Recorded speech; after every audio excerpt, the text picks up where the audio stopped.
Welcome to ZeroPage Homebrew, your best source for the newest Atari games. But instead of new today, we're going to be rewinding back to 1995 because it is the 30th anniversary of Atari 2600 homebrew games. Nice. So push that rewind button on the VCR. That's right. Ignore the flashing 12 o'clock. Yes, yeah, that's right. We're going to be playing the first 5 years. Hey, Crypto Coffee! Hey, Crypto Coffee. Cats. We're going to be playing the first 5 years of Atari 2600 homebrew. Okay. Yes. Oh, cool. Okay, lots of games. Every game released or put out or, started, shared's a good word, in the first 5 years of Atari 2600 homebrew. It should be very fun. We're going to be going through the history of it, getting the words of the developers from that time. I'll be reading them out while we play the games. Your source for the oldest Atari homebrew games. Yes. But before that, we're going to give some cats some catnip. Yay! Who wants catnip? While I read out Who wants catnip? the supporters of the show. Are you wondering where Bernie went? Because I think he's still back behind the couch. He's probably back there, yeah. I think he is. Yeah? There You want some of this? There's a cat cam. You want some of this? The supporters of the show who subscribe are ABD Official, Alnifer, Archie VDC, Armscar Coder, Atari 974, Atari Age, Bachman 50, BR Polka, Bernestez, Captain Class, Chelsea Mel, Cheesy Whiz, Chitlala, Cerna Reboot, Dan VC, Dave M. DMC, Dr. Moo Cows, Eric Card, Gamma Dev, Great Defender, Ground Trooper, Alders, Johnny WC, Puda Coda, Carl G, Caracat, Developed for Land Express, Manning, Civic T, Mark Yanis, Metal Atari, Mike Sol, Mike Attell, Miss Command, MK Smith, Mr. Zarno, Mr. Fix, Knit, Nostalgia, Coag, our entrance, Running Ghost, Friendless, Fiji, Reverend Tully, Ricardo Pim, Roy Castor, Smitty B. Smitty, Spindley, Esmers, D. Train, Tika Dan, K. Tifos, Trek MD, Twinny Vex X, Ken X. I know some of those names. And just before the show, Dr. Moo Cows resubscribed, and also an anonymous gifter gave out 5 subscriptions. Oh, wow. That's amazing. So Thank you to That's so nice. Anonymous. That's I was going to awesome. get some water before the show. Yep. Oh, Sid can quit anytime he wants. Yes, he can, but he doesn't seem to want to. He doesn't want to quit. That's the problem. He's like, I'm not addicted to catnip. So we have a poll tonight. The poll is, when did you play your first Atari 2600 homebrew? Was it in 1995? Was it an OG homebrew from the very beginning? Yeah. Did you play it in the kind of first wave of homebrews before Atari Age forums came online? Or was it in like the early Atari Age forums in 2000 to 2004? Was it in 2005 to 2009, 2010 to 2014, 2015 to present? Nice. Maybe you're new to this. Yeah. And welcome. Or are you Gen Y? Yes. Yeah. Were you not even born? Yep. I think I want to say number 5. Yeah. Oh, that's pretty it might be before that. It might be 4. Yeah. I can't remember. I have a terrible memory. But we did go to PRGE in 2013. Yes. So I definitely know it's before then. that. Yes. Um, On a real console or emulator? Well, Vitoka, you're getting very specific now. it would definitely be on an emulator for me you? because I didn't have these multi-carts to put SD cards in. Yes, fair enough. And I didn't have my first homebrew till I ordered it from Atari Age. So maybe I can look up when I registered with There's a big Atari range Age. of when people started getting interested in homebrew again. Oh, yeah. I see some 2s, but I also see some later numbers as well. So my Carl G, memory is the second thing to go. What's the first? Not knowing what the first is. Yes, that's exactly it. Well, no, I should have put earlier than that. Oh, really? Definitely 2009 on my birthday list. Yeah. That I sent to you. Oh my goodness. In 2010. Okay. Harmony cartridge from Atari Age. Nice. So that's in October of 2010. Now, why would I want a Harmony cartridge if I didn't know about homebrew? at that time. So I'm going to have to shift mine to 4. I can't retract it, but there you go, 4. Yeah. So I would say maybe, Just flip it that over.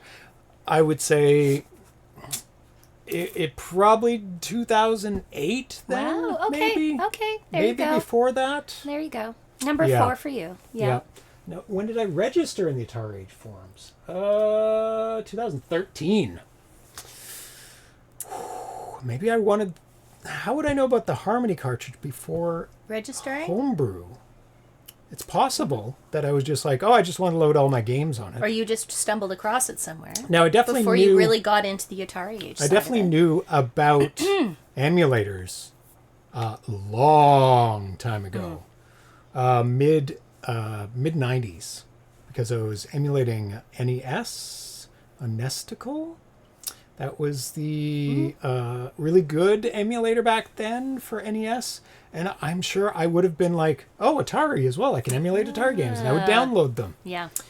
But Homebrew, that's a different thing than looking up classic games. Yeah. So Nesticle was at a cultural event. It was like light years beyond what the other emulator was. First Homebrew I played, Oystron. Splendid not remembers Unfortunate the game. emulator name, though. Yeah, well, it got attention. I can remember it off the top of my head. Yep. So, who is winning? It's a 3-way tie between 2000 to 2004, 2005, 2009, and 2015 So to mainly present. in the 2000s. Not a lot of people And some probably new. will people know these early games all that well? Yes. Will they have been introduced to them at some There'll point? be a smattering Okay. of knowledge about some of these games. Okay. Some of these That's kind of interesting though. That's I have cool. never seen mentioned Really? on lists of early games. Really? I dug deep. I went through just about every single message on the Stella mailing list. Really? From the beginning, its inception to 1999. Wow. Okay. Took me days and days and days and Yeah. days. Edtris is the first. Most are in my companion book, says Arena Foot. Yes, I was going to exactly say right. Arena Foot might have some comments as well on that. Oh, but well. yeah. So, Yeah. for the purpose of today, Yeah. I'll be defining Homebrew as any game made after the retail life of the Atari 2600, which Okay. was taken off the shelves Fair in enough. 1992. Okay. 92 and later. So there was many developers before this time. Yes, obviously. Of course. Yep. That made games and their house by themselves and shipped it out in the mail But to people directly. But it was before But that was the during. end of the Atari age. Yes, the the Atari Atari 2600 age, or yeah. And Yeah, even fair enough. could you even Activision reverse engineered how games were made on the 2600 Oh, and made yes. their own games. That's true. The So you're people in ignoring Activision. anything before 1992. There you go. Arena Foot still uses James. What is a homebrew? And that is just my definition. Anybody can make up their own, but Yep. that's the one I use and one we're going to use today. So we'll be playing the games, every game. At first I was thinking, well, we'll play some games and I'll look into other things. But no, it's not too many games that it's like, we can't play them all. But it's a lot. So the first 5 years of games from 1995 to 1999. So 5, 6, 7, 8, 9. I will be skipping over utilities and demos with just playing games like we normally do on the show. It has to have a play element to it. Yeah, because we want to Yeah. show them off. There's a Right. few demos, This guy's being very like fun. non-interactive demos. Yeah. There's a few utilities. Okay. Yeah. Fair. There is some proof of concepts that were like really early. We won't be playing those, but yeah, we're not going to sleep tonight. If we did all of them, yes. So all the information could not have been assembled without the big list page, which was the Stella mailing list archive. Archive.org, Yeah. which archives web pages that are gone. Yeah. Google Groups archive of the Usenet news groups, because that was used here and there before the Stella mailing list. Bad cat. He's gone. You lost him. And He also ran away. ArenaFoot's list as well, which course. helped me start the basic list of the games, and I kind of filled it in from there, got names so I could look up things. So I was able to dig up all this 30-year-old information using all that stuff. Luckily, just barely there. So thank goodness for these archives. So the first 2600 homebrew cart predates, of course, the first 2600 homebrew game. Okay. It is the 2600 monitor cartridge by Harry Dodgson. He wrote about this. I wrote a machine language monitor program to run on. He also wrote it for the 7800. For the 7800 a few years ago, Atari didn't want it because it required a keypad controller. Its functionality is between a KIM-1 and an AIM-65, if anyone here has heard of those. If anyone's interested, I can put code into a cartridge and copy the docs. I think it would be considered a most rare cartridge right now, as I have only one. I should be thankful to say that Julie Wade at Atari was very nice and provided the encryption code for me, even though the 7800 is an unsupported product now. And there's a GameSpot article from archive.org that said the earliest homebrew cartridge arrived in 1993. Harry Dodgson, a hobbyist with a degree in computer systems engineering, wanted to program code for the Atari 7800 because he didn't have a 7800 development system to test his code. He decided to write one himself. The result was a 7800 2600 monitor cartridge. Although he designed the cartridge for himself, Dodgson correctly guessed that other people might want to have one so they could program their own games. I forgot that we have mail today. An unboxing. Oh, yes. Yes, a very exciting unboxing for James. Is anything on the bottom here? No. This has been on my want list for a long time. It's not a holy grail, but it's not easy to get a hold of in North America. Nope. So I had to get it from Europe. Finally found one that was decent looking for a decent price. And it says on it, what does it say? Vorschik Glass. Yeah. So it's from Germany. Yes. I'm going to make sure I don't show any addresses here. Yeah. Stay on target, says Raina. Nope, we're going off target a little bit. Cats are waiting for that interesting box. Oh, yes. They're both very excited. Oh, my goodness. Okay, so. The biggest Atari cartridge you'll ever see. Please. Oh, my. Oh. Now, It's a brick. Does anybody know what this is? Could be anything. There's a C on it. I will not be using this. Do you want it to explode? It's a transformer, and also I can't use it, so that's a good thing. Yeah, because it needs 220 volts to work at 50 hertz. There you go. That's not going to work. Oh, splendid nuts. C64, you are correct. What kind of C64? It's a PAL C64. Ta-da! Because just like the Atari 8-bit, Nice. A lot of games are made for PAL C64 because it has higher resolution. Nice. There you go. Even though it runs a little slower, 50 hertz. Don't notice it too much. Yeah, it's very yellow. It's very yellow. I'm going to have to do some retrobiting. There. Now, look at the back. Much better. Ooh, the beige. Brand new. The beige it's supposed to be. Can you collect that from that cat? He's popping He likes bubbles. Yeah. Sid loves plastic for some reason. We have to keep an eye on him. So I've already plugged it in because I've already opened it. And it works perfectly. It looks all the keys work really perfect. Nice. Yep. Yep. C64 can't do yellow. Therefore, it's not yellow. Yeah. Yeah, they have limited colors. They have 16 random colors. Well, back to the schedule. So Steve Ramirez saw that we were going to do the 30th anniversary. Yeah. And sent over some pictures of his collection of old cartridges. Nice. So this is Edtris, the very first game. We'll get to that. There's the back of it. He's got cartridge number 51. Yeah, Steve showing off. Yeah. There's Okie Dokie, 80 out of 100. Oh, nice. From Bob Colbert.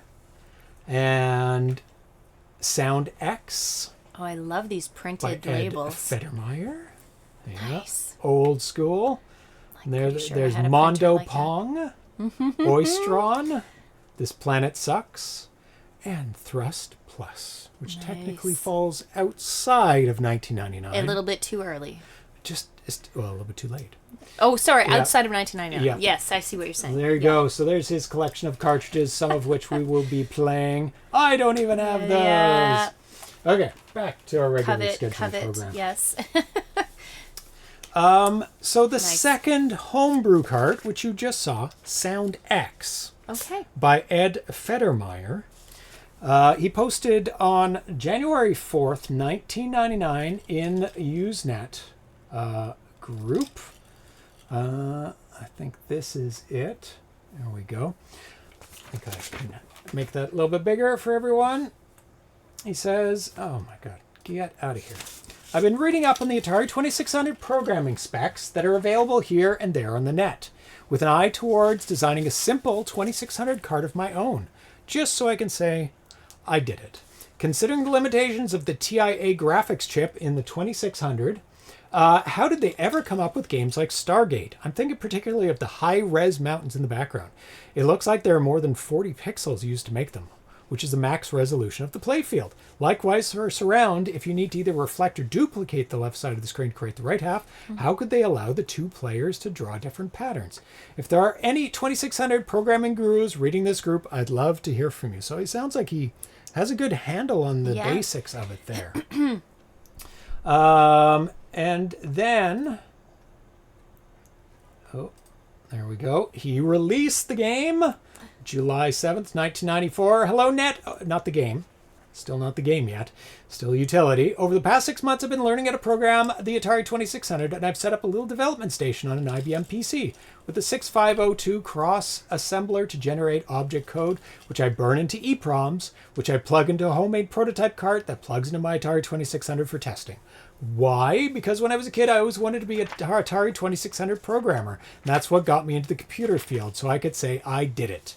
Anyway, I'm about 2 to 3 weeks away from being ready to release a new 2600 cart, depending on how much time I can spend in the evenings. This program is called SoundX, Sound Experimenter. Nice. And it displays the various sound parameters on the 2600 and lets users modify using the joysticks. So, screen looks like something like this. Well, we can do better than that. We can show it.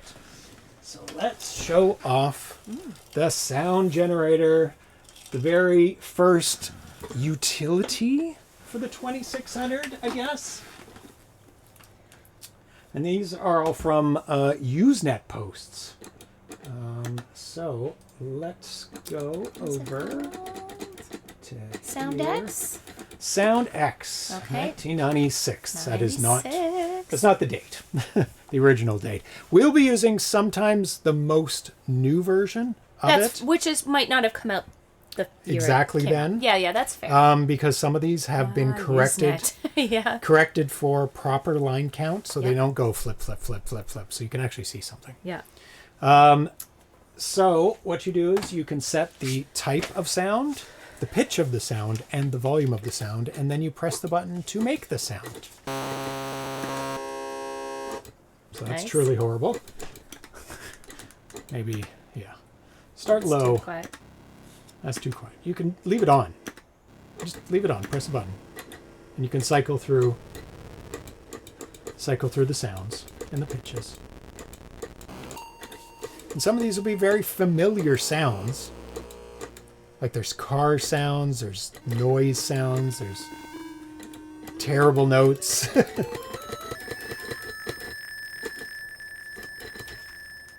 I blasting people's ears out? No, it's not too loud.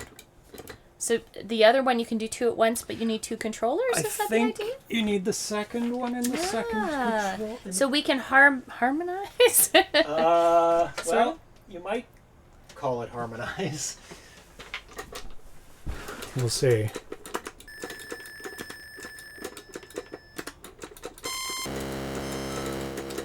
I'll change it down to 5. Nope. That's kind of discordant.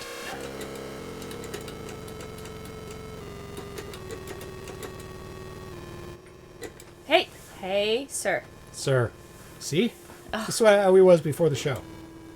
Terrible. Okay. So you can do That's basic fun, though. things. That's fun. Basic things. So you can.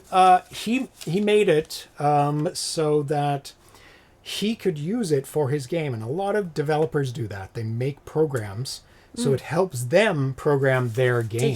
To hear the pitches and tones. Yeah. That's right. And there was an interview a couple months ago with Ed Federmeyer by Into the Vertical Blank, another YouTube channel. A recent interview with this guy from that developed this utility and the next game we're going to be playing.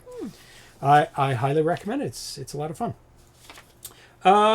Then he continues on. I've been kicking around the idea for my next cart in about 6 months or so, which will possibly be Tetris 2600.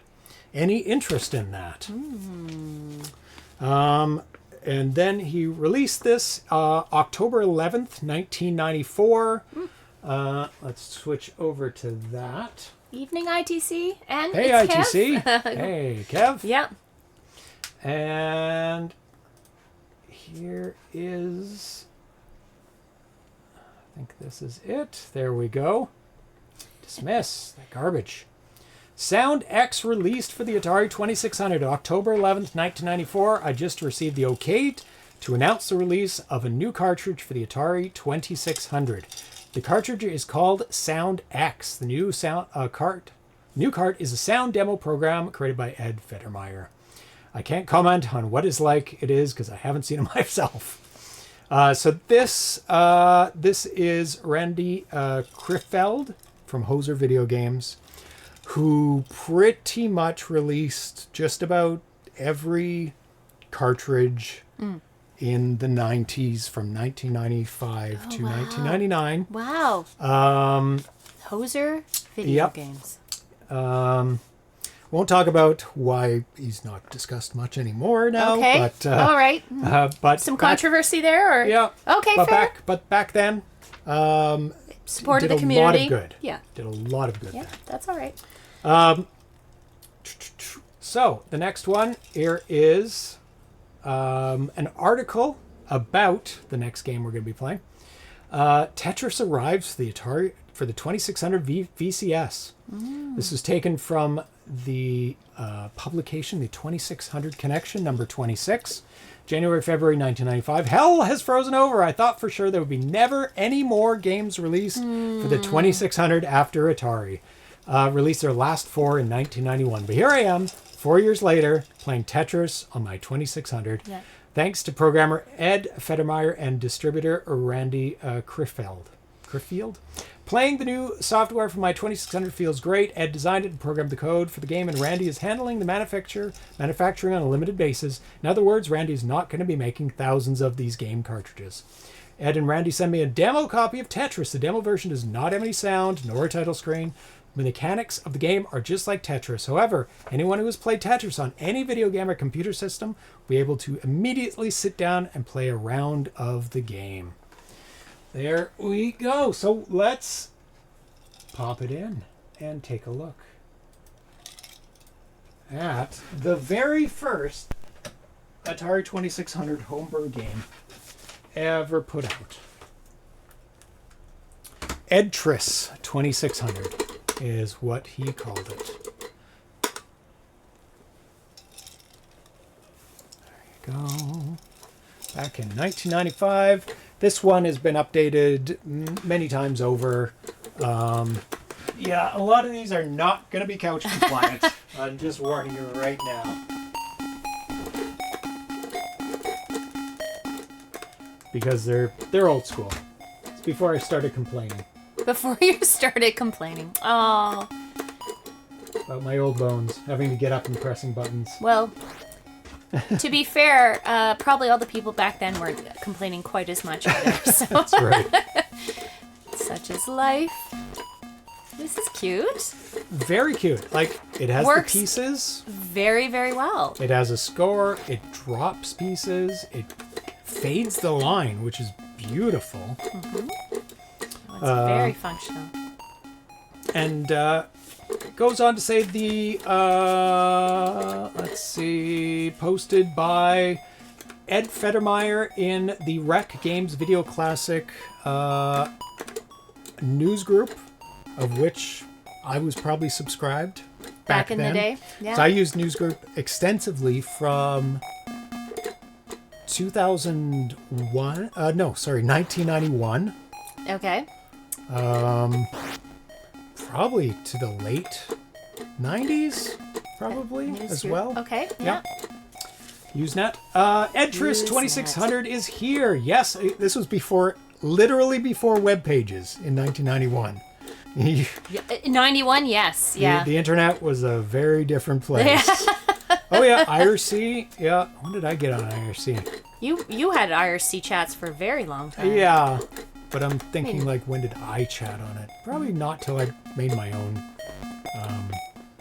IRC channel. Did the V blank? There's issues with these old games. Yeah. Because they were not meant for modern televisions. They were meant for CRTs that did not care about that stuff. They're just like, flip. You can't even see it. It's more like a line count issue that Digital Rain BBS. There you go. Yeah, it was on BBSs for quite a while. A long time. That would be late 80s in BBSs. Maybe mid 80s. I didn't have a modem for a long time. Edtris includes a handy dandy manual, a continuous soundtrack, cool sound effects, your very own personalized serial number built into the cart. In the USA, total price is only $16. Oh, very nice. Very, very cheap. A little more for international orders. This includes cart, postage, and all. So, like I said, definitely check out the Into the Vertical Blank video from March 1st, 2025 for an extensive interview with Ed. Did my first Doom deathmatch through BBS. Yeah, the soundtrack is really good. Mm-hmm. It's like sounds on tune. Very quirky and I like it. But he did say a lot of people complained about really the soundtrack. So this one, how dare they? It's really cute. You can turn it off. Oh, if you want to.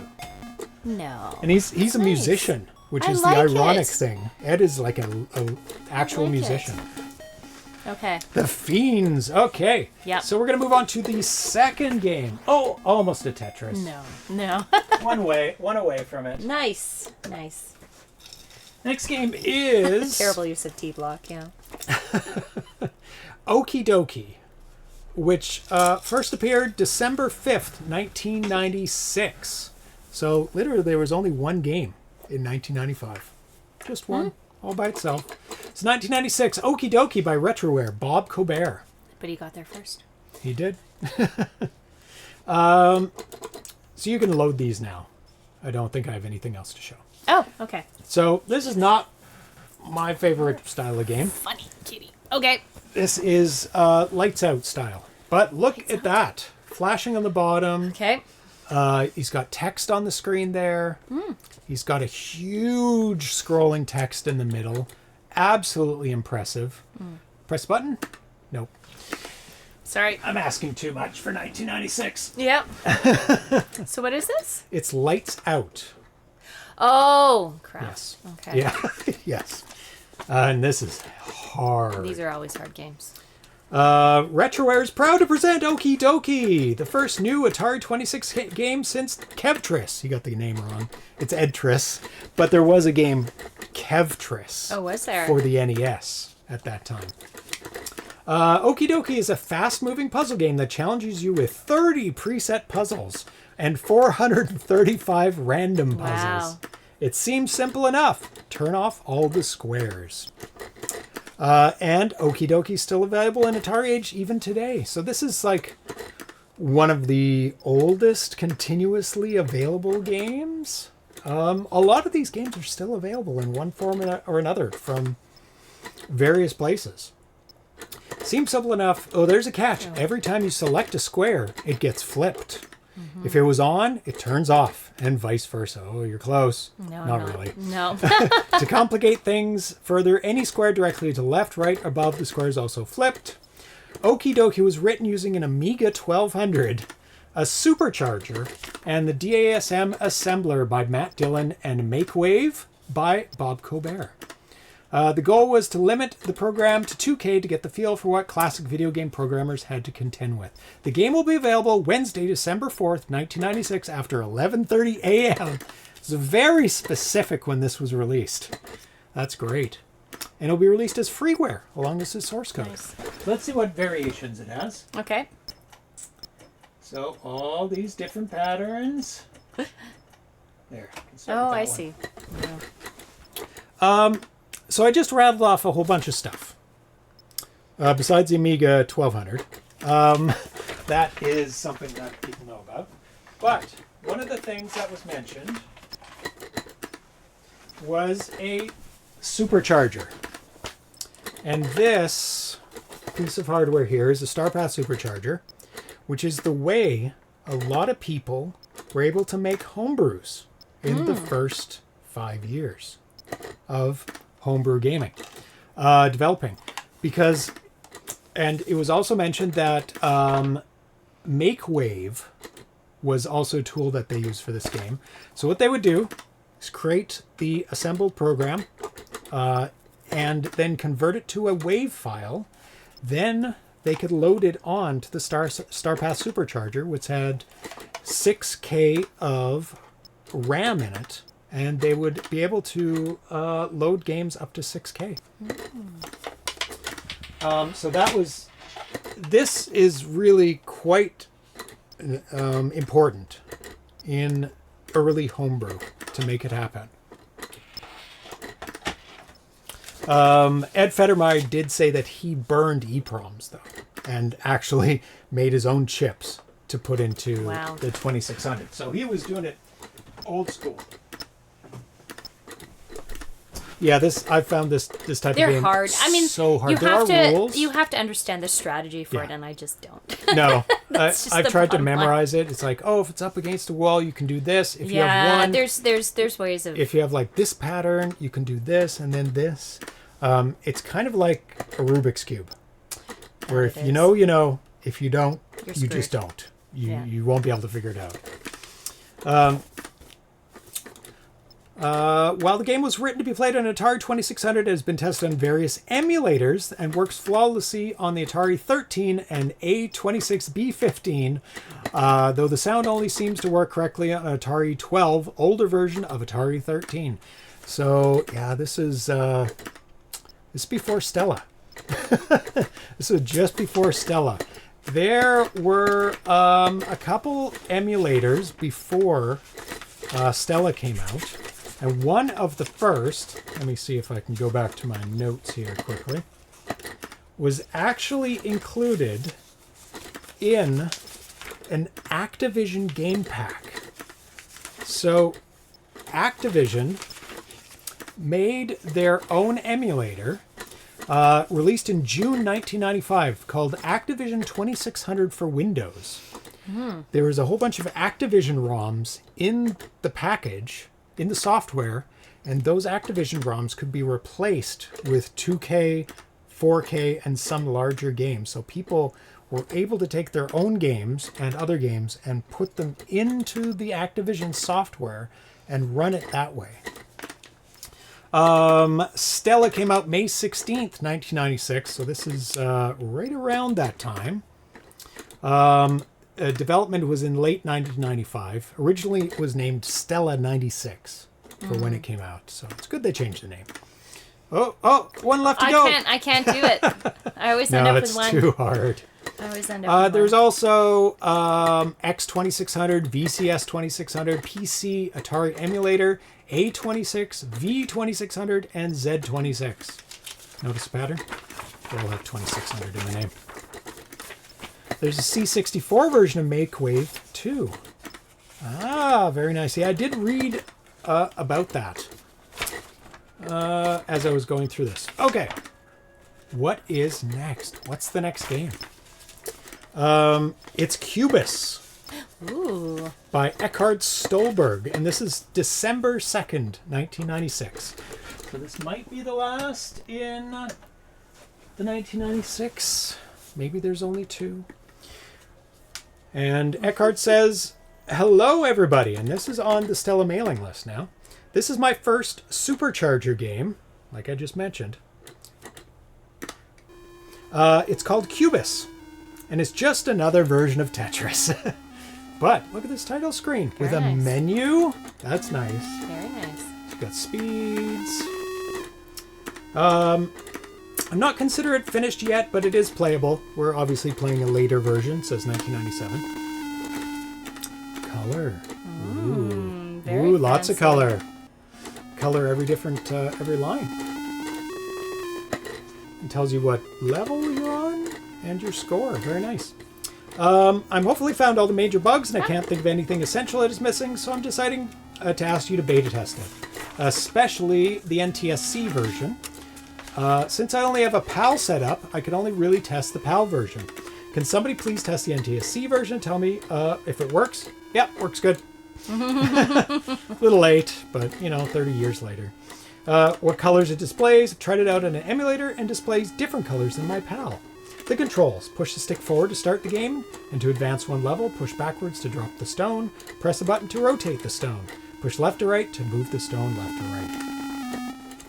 8 months after the first, this is August 5th, 1997, which might be the version we're playing. 8 months after the first version of Cubis, I've now managed to put together another releasable one. It still needs a bit of fine-tuning to feel really finished to me. I'll let you try it out anyway. So there you go. The left joystick controls player 1 and the selection screen, and the right joystick controls player 2. Is this a 2-player game? It is. Yep, it is. Yep. You can't go back. No, but it Crash did out? show. It did. Sure. It did show height 1, 2, speed 1, 2. So I guess you can choose what you want to play on both sides. Oh. But I kept it as 0. You're nostalgic because this is one way to avoid an asymmetric playfield. Yeah, just slam it to the left. Now, wonder what they do for up, down, left, right. There you go. So speed. So can you pick? Nope. You have to press a button on them. Oh yeah, sorry. So does that 0 means don't play a 2-player? I think so. Okay. No. Nope. I take it back. Reset. I will. Oh. What game types were there? Oh, not secret. Don't. How do I go back? Sorry.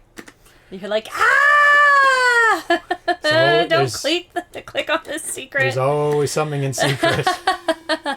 So there's type A, type B, type C. Maybe it's type C. I wouldn't think type A would be. Can you push a button? Oh, no. So I can do 0, 1. Yeah, one, just one on all of them. 1. But Nope. So try it. There we oh, go. Okay. Type C.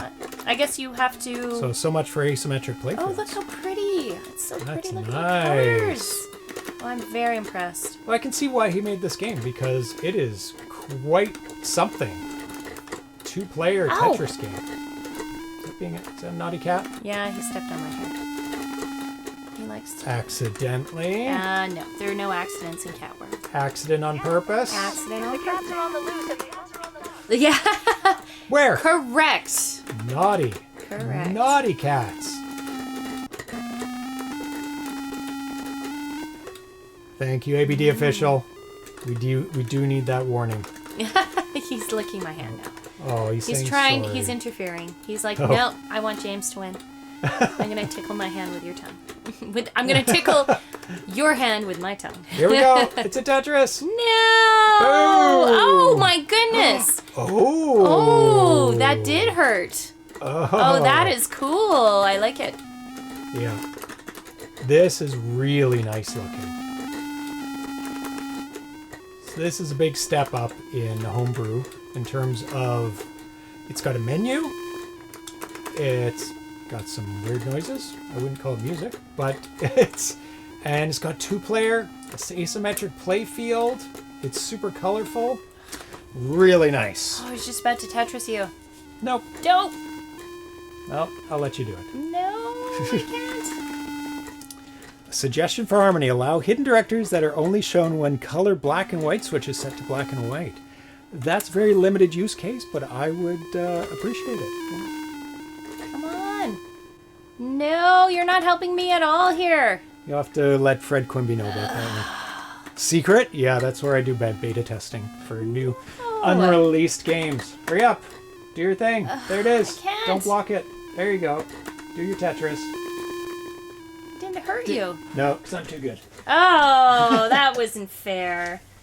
So, the next game. Mondo. Hi, what are you doing? Mondo Pong, February 5th, 1997. So, yeah, there's 2 games in 96. Hi, everybody. This is from Piero Cavina. Oh, stop it. Oh, load it up. What are you doing? And this is a paddle game. So, the first paddle homebrew game. Caterference here. Yeah. I like the music in Edtris more. I did like the music. Yeah. It was very quirky. I don't know if I'd call that music. Well, it was music. No, not Edtris. The last game we played. Oh yeah, no, It's just. Oh, sorry. It's all twisted. So I have redone all my paddles. Mm-hmm.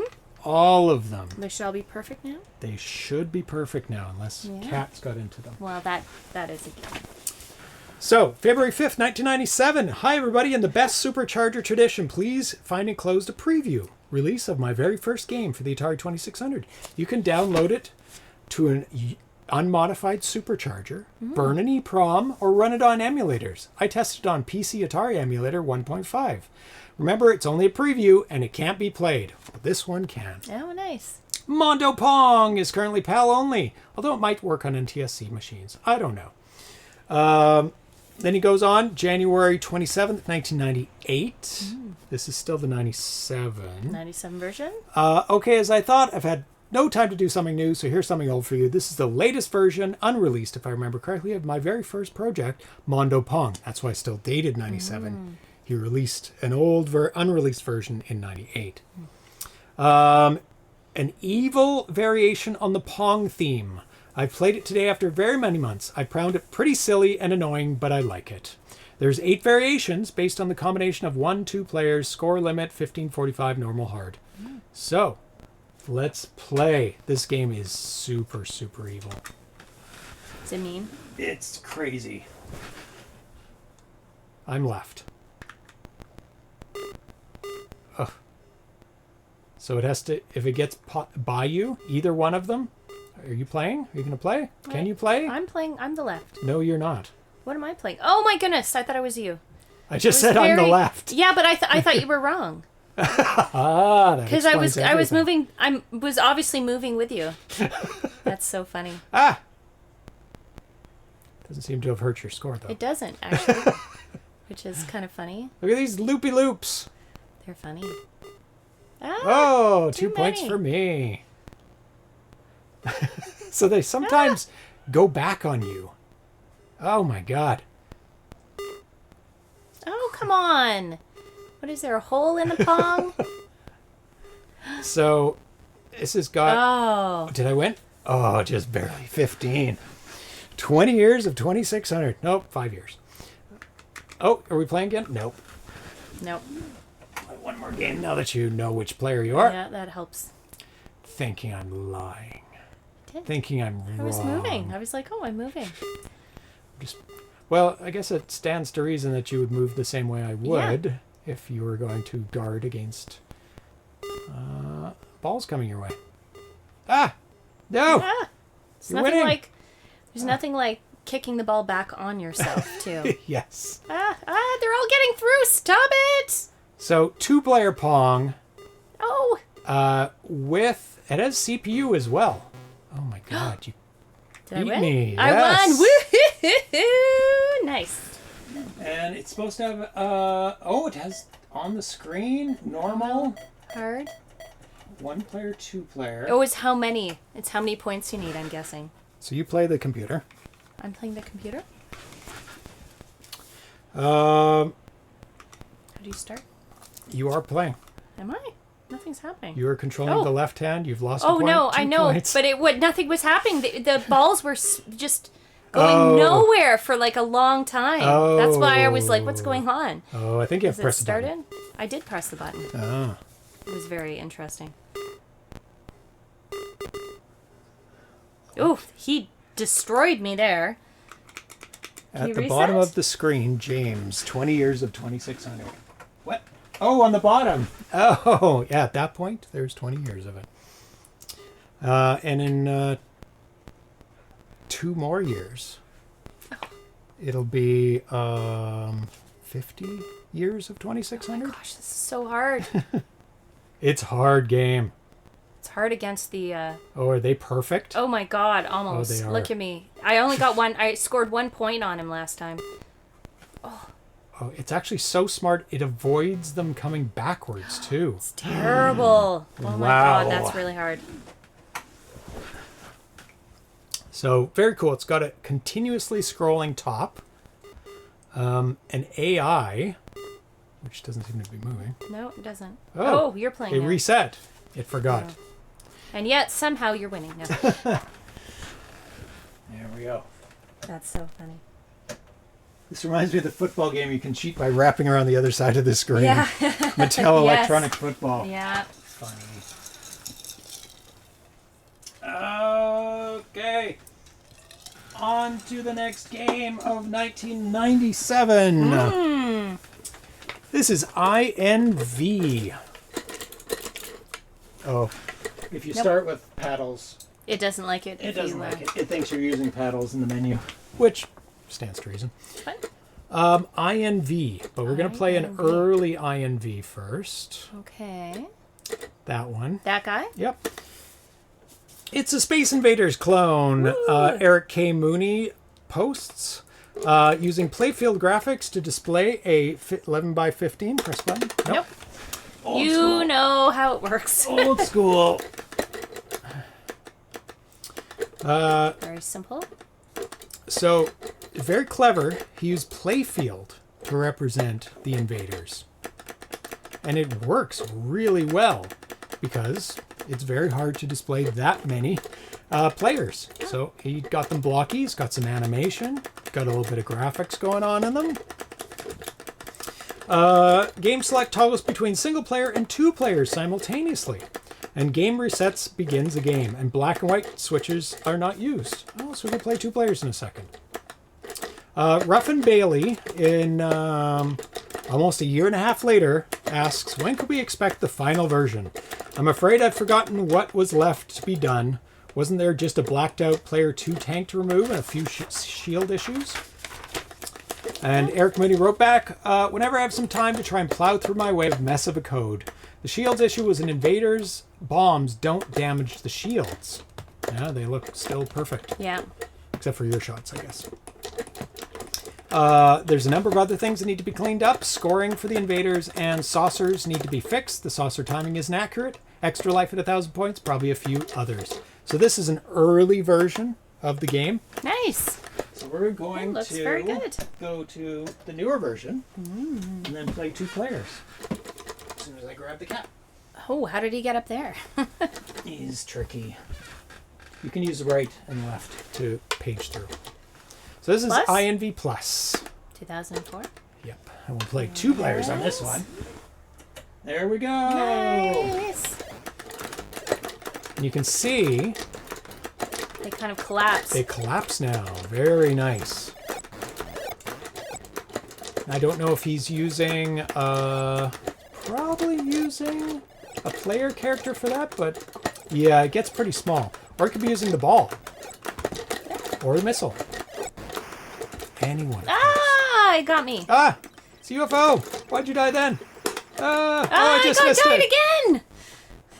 Pauses me when you die. I know, it's annoying. Guess we're playing co-op.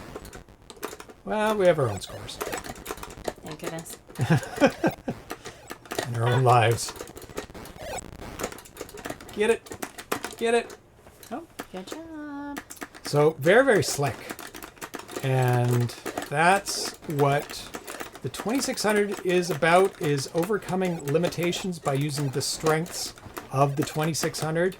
And, I mean, it carries on today. Like, if you look at Robot War 2684. That uses playfield for characters. And, no, oh, I didn't see it. It was pretty blocked up anyway. This is an excellent, excellent version. Oh, God. We got to get the ones... Ah, dead. Got to get ones on the end. There you go. There we go.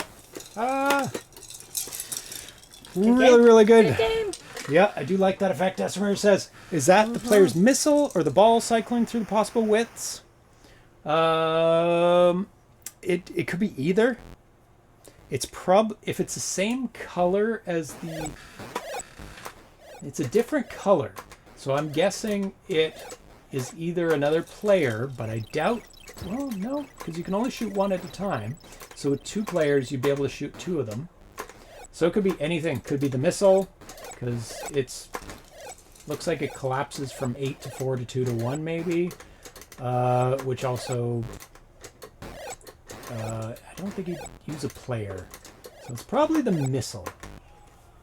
Or it could be a player, too. Super cool! That's a good one. The next one is also from 1997, April 12th, 1997, The Dark Mage. Now this one is notable. RPG? Because it's it's a text adventure. Oh! So the very first homebrew text adventure. That's cool. Where was it? Oh, right at the top there. Attached is a brand new game. This is by Greg Troutman, April 12th, 1997. Attached is a brand new game for your supercharger called Dark Mage. We have played this on the show. We've played a lot of these on the show already. It's big and beefy and chock full of good stuff, other than sound. In addition, anyone who plays and solves the game sends me the super secret code displayed on the final screen, along with reports of any bugs, other than the bit about pressing reset during the later stages. We'll receive absolutely free the entire source code for the game. And on the sales website, it said, before releasing this smash hit, This Planet Sucks, which we'll be playing later, Greg spent some time playing around with an RPG for the Atari 2600. This card, available in 4 and 8K flavor, we're playing the 8K, was his first shot at a game. Both versions are playable, but the 4K one is the prototype and the 8K one is completely finished. So I believe Darcy and I played this one and we mapped it out and we got stuck. Yeah, Nostalgic says, I've never been able to finish Dark Maze. I keep soft-locking myself. An unsung homebrew title, because it's not a standalone game, is Cheetah. Basically a 2K Genie clone that you can add your bin files before feeding them into MakeWave. What? What? Cheetah? Never heard of that one. Kidding. You need to calm yourself. So we have played this on the show before, so we don't need to play it very long, because it's not exactly a high-action game, let's say. There we go. Next one is not a game. Oh. But I thought I'd include it because it's pretty interesting. And I wish they did continue on with it. It was going to be a game. This one is called Virtual Pet by Chris Crackers Cracknell. September 30th, 1997. So he posts to the Stella mailing list. Here's what I've been able to do so far. Still no gameplay. Communication sprite cycles every second. Joystick left and right cycles critter sprites. You have to hold it. Joystick up and down cycles through action sprites. No button. Up and down, left and right, and you have to hold it. Hold it. I'm not holding. No, you're just moving. You have to hold it. I don't understand. Yeah? There he's growing. And he's changing through all his different... But that's exactly what he did last time. And then when you go He up... doesn't change. Oh, left and right changes him. Up and down changes the thing on the bottom. Oh, I see. So in Virtual Pets, you have to feed them. You have to pet them. You have to give them water and food. You have to tell them to go to sleep. And there's little indicators above their head. So I wish somebody made this game, because I don't think there's been one to this extent, like this game. That's cute. Did you go through all the cycles of the? Well, no, dudes? it's just cycling. This doesn't do anything. The side to side doesn't change him. The up and down changes the bottom. He's just cycling. So if you hold, he'll go through all his forms into a snake. Oh, and then he he's eventually forms. dies. Okay. And obviously you don't want him to die. But the step above his head doesn't change. Oh no, that's automatic. Okay. That's what I was confused. I'm like, what are Oh. you talking about? It just constantly changes. No, that'll show So you his like. forms change. So okay. it shows that he's sleepy, he's hungry, he's happy. But he's it just sad. cycles through it. It's Yeah, not- this is just a. You don't control that, yeah. No. That's cute, though. Because you wouldn't control that anyway, because that's an indicator of what he needs from you. And then you have to give him what he needs, I'm guessing, is the idea. Yeah, So that's there's cool. like a ball to play with him if he's sad. I don't know what that is. Comb him with a terrible comb. Groom him, maybe? Oh, It's just maybe. grooming, yeah. Energy, play something? with him. Another way. Send Oh. him to the bank. That's a cute Play some idea. music for Yeah. him. Make him go to sleep. That would be hungry. He's sick. Oh, he's dirty. He's stinky. Hmm? Stinky cats.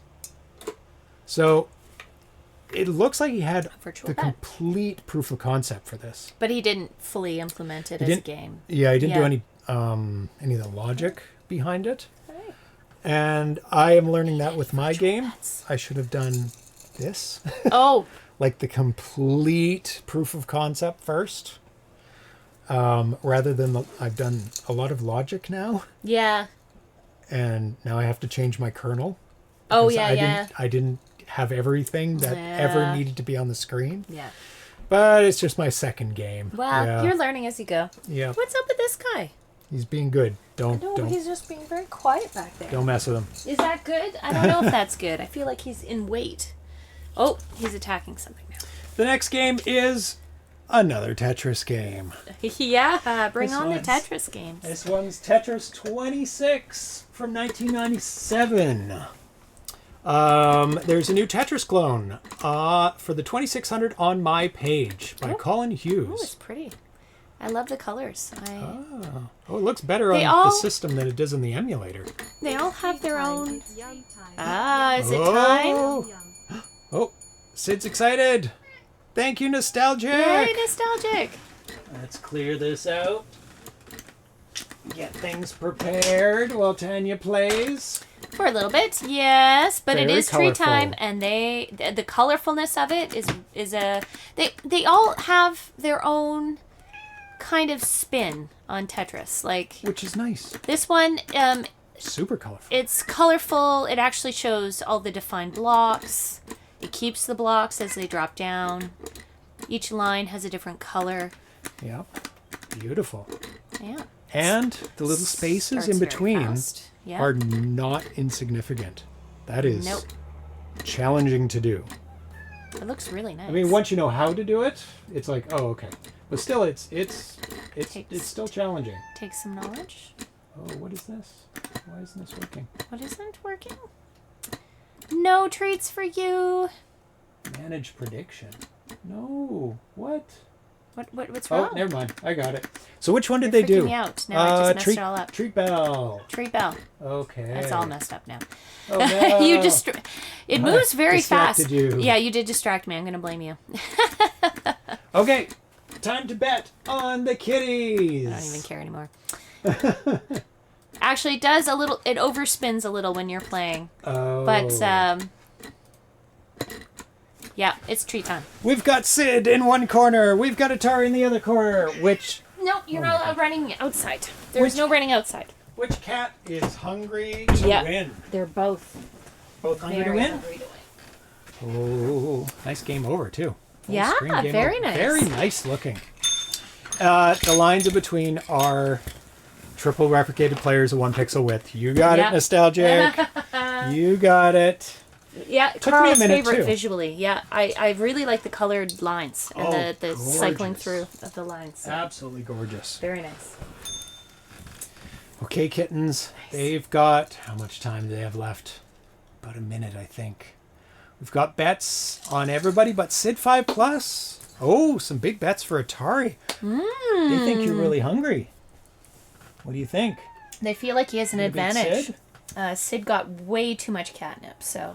Yeah, he was calm there. He was sitting behind the couch, so that might have been a tactic by Nostalgic to go, Sid's really calm. Yeah. Oh, somebody threw some bits. Oh, on Sid. you've got to cover the spread. Yeah. Because you never know. It's worth Sid it. could win by 10. You never know. These cats, Crazy they're very cats. fickle. Yep. Their needs and wants Nope. change every 5 minutes. So Yeah. they want pets. They want to kill you. It just changes. They on want to a dime. destroy the house. Yeah. 15 seconds left. Get your last bets in. Good We've job. got Got a lots good of coverage. points all Yeah. over the place. Most for Atari. Yep. And you can Wow. bet as few Atari. as 10 bits, so you don't need to throw a ton of bits Oh, on there. last minute. Ooh, very Huge nice. last minutes on 1 and 2. Nice. Tactical betting. Okay. Let me get my treats ready. Are you ready, cats? Are you ready, Tanyas? Nope. Hold on. Let me get there. All right. Are we ready, kitties? You ready, kitties? Are we ready? Is it competition time? 3, 2, 1. Go, cats, go. Double Oh, ring. Sid and Atari. There you go. That was a quick double ring. It was. So synchronized, I couldn't tell them apart. Yeah. 1-1 for the cats. Oh, not hard enough. Not harder. Harder. Harder. There we go. I heard that. Just Oh, barely. he hit it across the room. Yeah. Oh, Sid. 2-2. He did get it. He did get it. He did. Yeah. You are some silly cats. You really are. And he's back at the bell. Can he get it? He's thinking about it. He's Harder. soft-pawed it. And... Oh, Sid got that one. Hit it. Hit the bell. Good There kitty. you go. 3-all. But Sid's now taking the lead. Sid's like, I know how to Because do of that this. mistake, Atari was soft-pawing that bell. Oh, Sid, he is 5-3, hungry. 5-4. Atari has a chance, Oh. but Sid will have to be distracted somehow. Hit the bell. Hit the bell. Hit it. Hit Catch up. Hit it.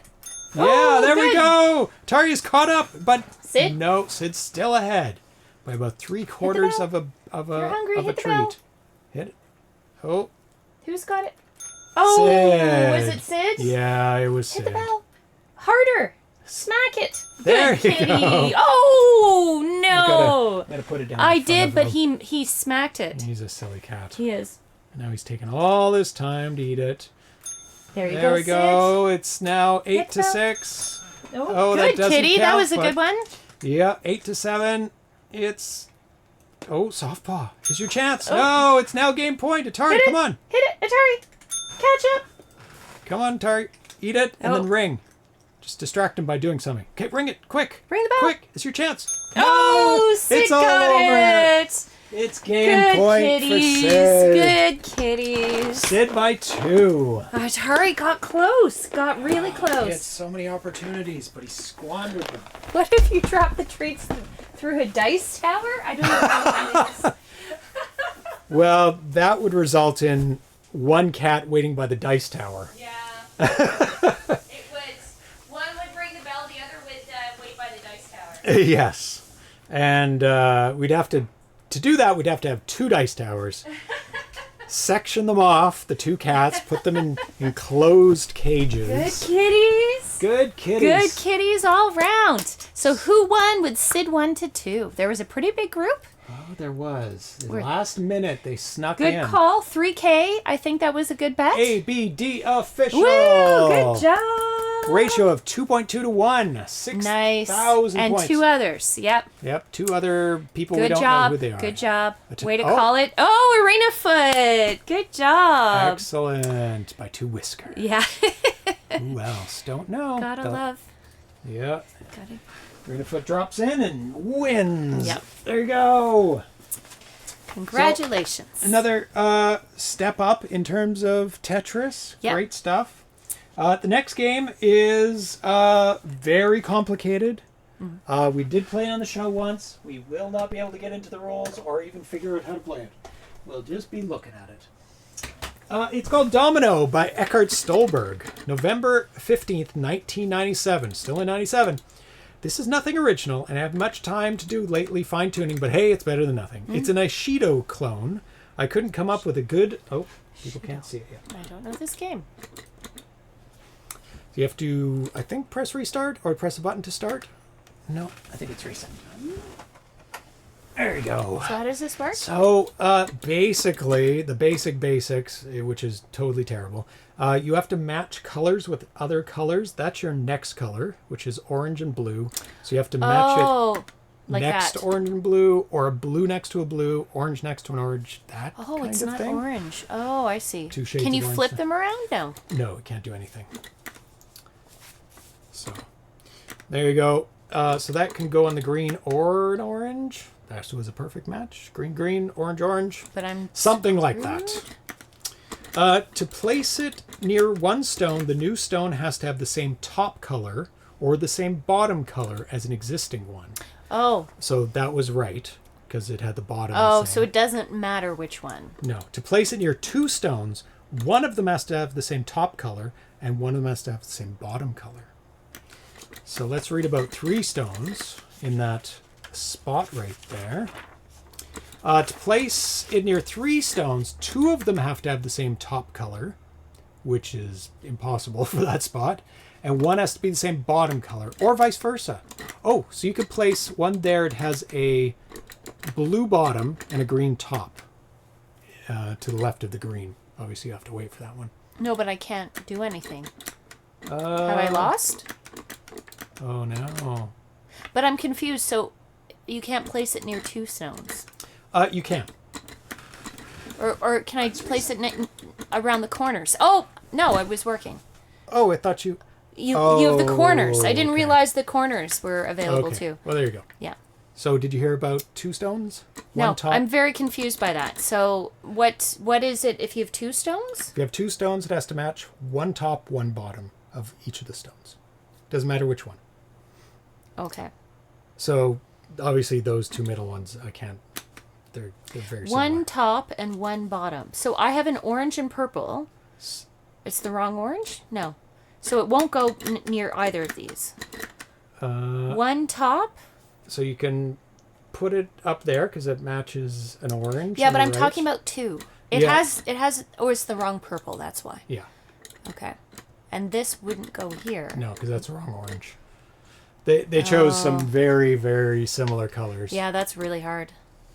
So you could technically put that blue one in the middle because it matches one bottom and one top. I find that very strange. So then this one here. No, I get that. I get that. Bottom matches that. But when you say next to 2, it has to be If it's touching two. Yeah. So this is touching two. only touching 1. Yeah. But it has to match the bottom to the bottom, top to top Okay. for one. Okay. So either a top So of that blue. works. Yeah. Gotcha. So let's figure this one out. Well, that fits there. But. So this has to be either a blue and a green, or a blue purple and a purple. Okay. And 3 stones, it has to have 2 top and 1 bottom, or 2 bottom and 1 top. But that doesn't go there. The a green and the different green. green. It has to be on the same top or bottom. Okay. Yeah. And I think it's a different green. But I'm not sure. It's hard to tell. To place in the center of 4 stones, it has to have 2 tops and 2 bottoms. But I can't put... Okay, so that's orange and purple. Oh, Yeah. the orange doesn't match. The orange is so close. It's so subtle. Oh my goodness. So that doesn't work because it's not... It's inverted. Yeah. You would have to I be can put it there, though. Yeah. Yeah, okay. I kind of get it, but it's a little weird. So that blue matches the blue on the bottom, so you could put it there, or anywhere in the middle too. Try to maximize score. So I guess just put down as many as you can. I don't know if the edges count for less or more. No. No, they have to match. The colors are chosen for PAL. On the emulator in NTSC mode, the 6 colors are a bit hard to tell apart. Oh no. This is not optimized for NTSC. That's why. That's why it looks really weird. That's why it's like 5 orange colors and 3 blues. Like, oh my god.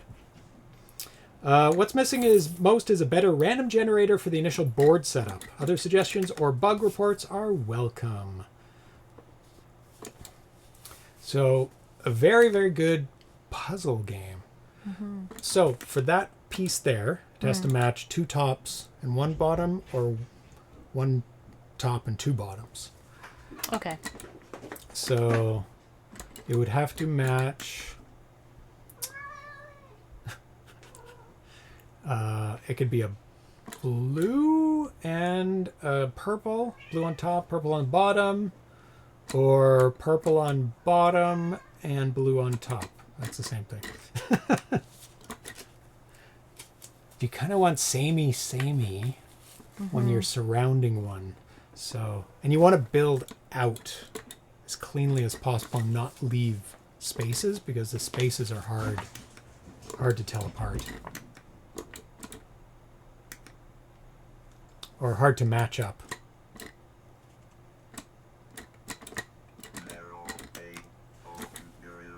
Yay, rendered Ghost! Thank you. 50 Thank months! you. Holy hell. That's a lot of months. Say the purple. Yep. That would work. And now you'd have to get a light orange and a green, or a dark orange and a blue purple. Which orange is that? I think that's the right hand one. Yeah. I do remember playing this on the show, but Yeah? I don't remember playing it for super long.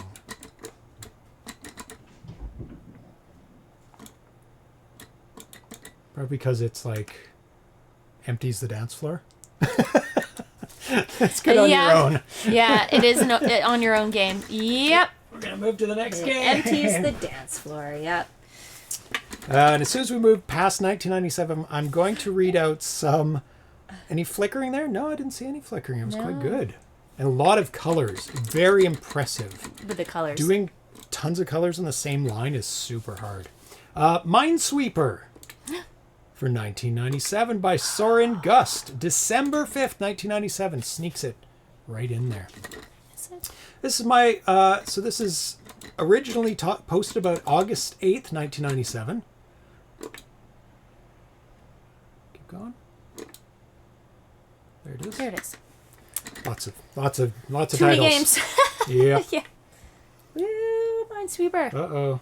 Oh. Unsupported signal. Oh. I have to play it on that. Oh, no. Oh. Is it gonna It's level on the out? screen, but it's not on our TV.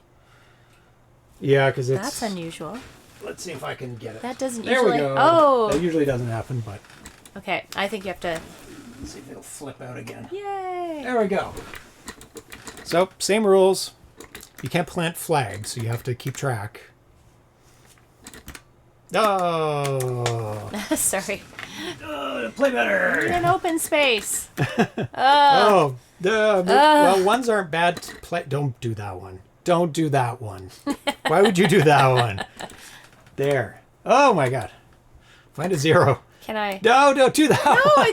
I thought you could mark it. What? No, I said there's no flags. Oh, sorry. I missed that. Okay, so you just avoid. Yeah, long press would have been great for a flag. Ooh.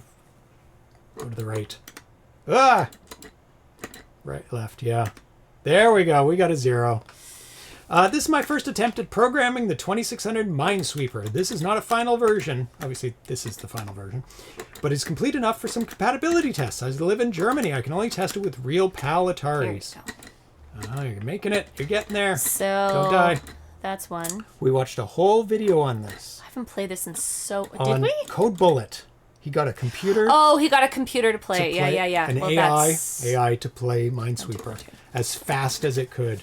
If anybody has not seen Code Bullet's YouTube channel, he gets computers to play online games to beat the top scores. Mm-hmm. That's what he's been doing the past little while. He's a very funny programmer. How to play. You have to find some mines bombs hidden in a 6x6 field. If you step on a field, it shows you how many bombs are in the 8 surrounding fields. To help you remember where you think the bombs are, you can set flags. No. To set a flag, steer the cursor to the border of the field and press the trigger button. How? Oh, you can plant a flag. Oh, you said I couldn't. Oh, you have to go outside the border. But interesting.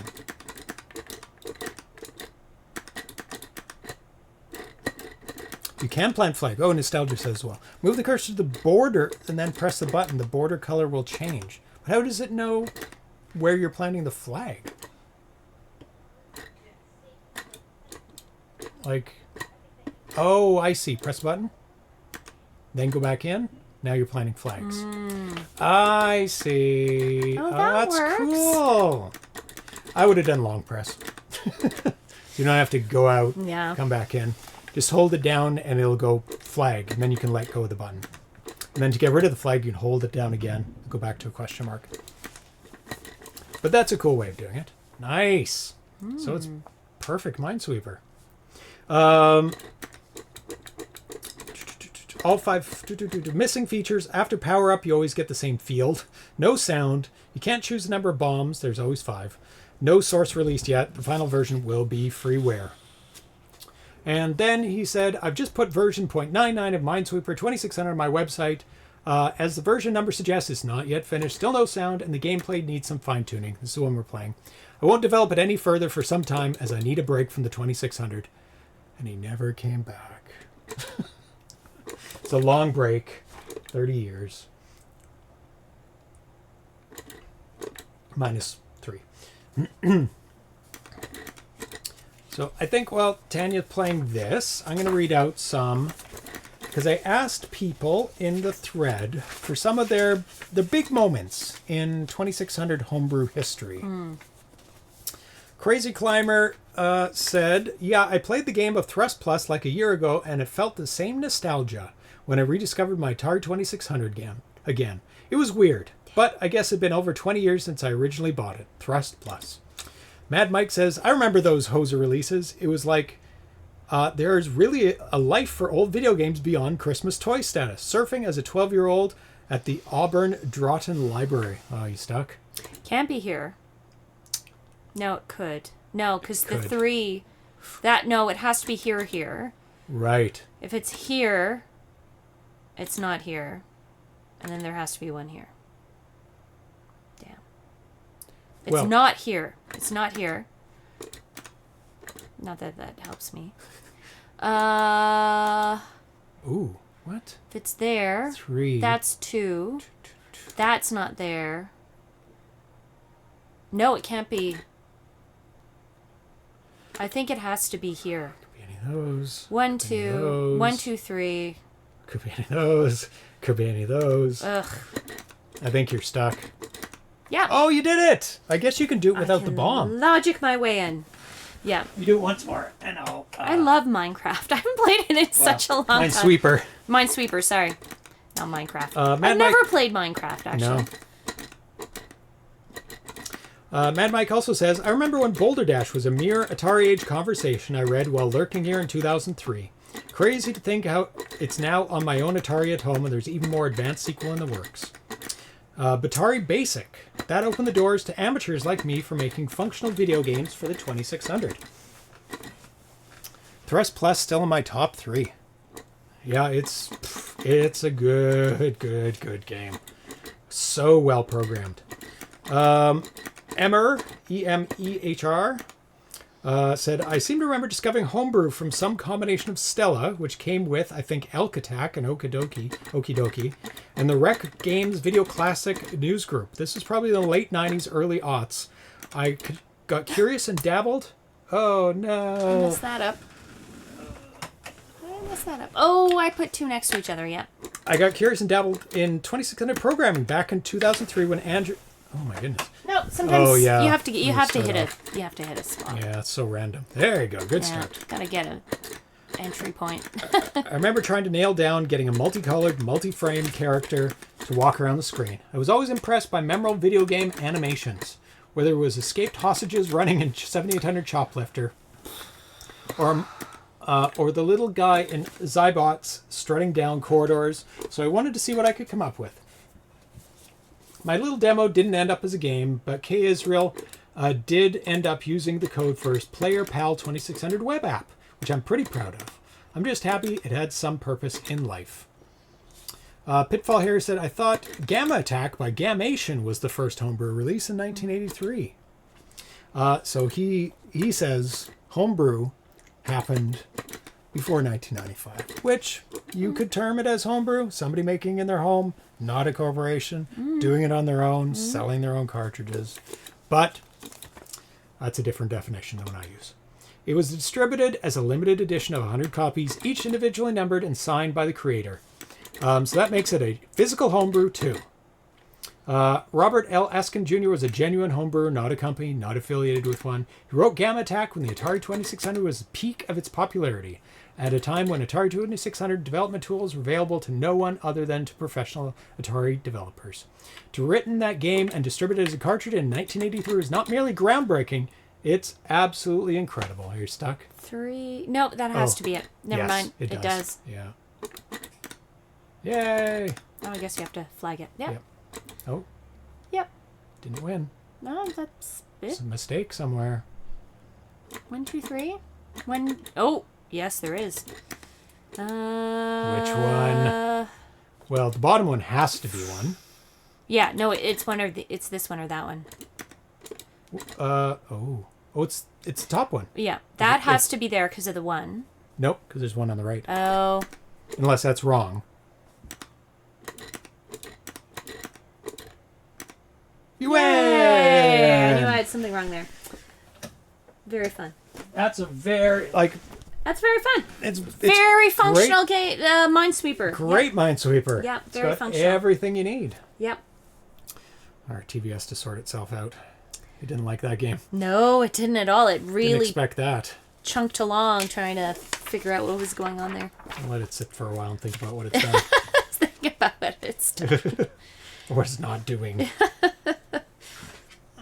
What is it? Is it the TV or is it's it the TV. This it is TV the doesn't support a lot of resolutions, which is very, very annoying. How long have we had this TV for? It's old. It has really Since the old show. software on it. I'm not sure the software on it works Oh, anymore. maybe I need to update it.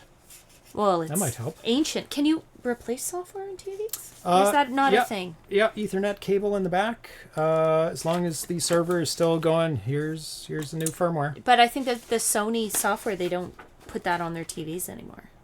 Just have to Really try old. it. Really old. So, the next game is Oystron. Hey, Oystron! So play the early version of Oystron Which that one? maybe people have not seen. That one? Yes, from July 16th. The Irata solar system lies the planet Stella. It is surrounded by an energy belt. In this belt, there are live space oysters. They make good food, so there are other outer space creatures living among them to eat their oysters. This is the first playable release of my multi-sprite demo, now multi-sprite game, until I found a name I like. So this was before it was even named.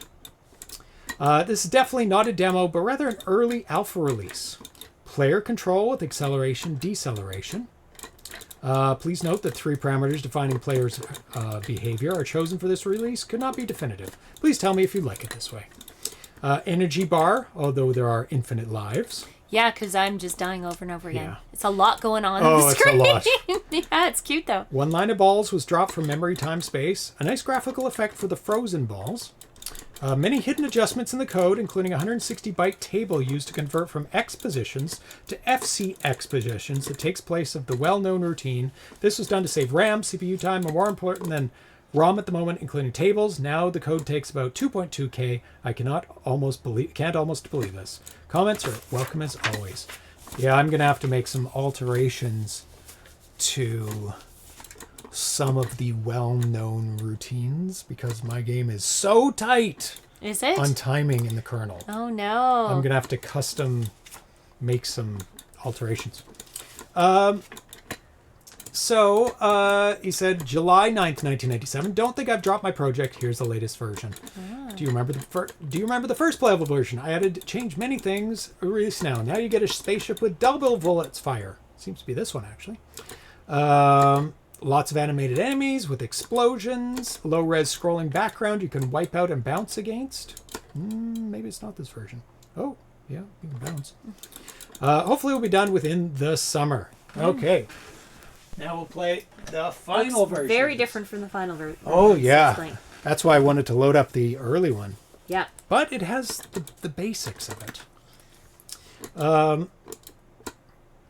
And July 16th, when he didn't get any feedback, he says, "Is there still anybody alive?" I had no feedback since the time I posted the last version of my project.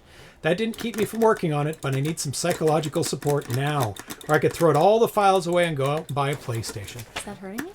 So you pick up those things. The pink ones? Yep, and then you press the button to place them.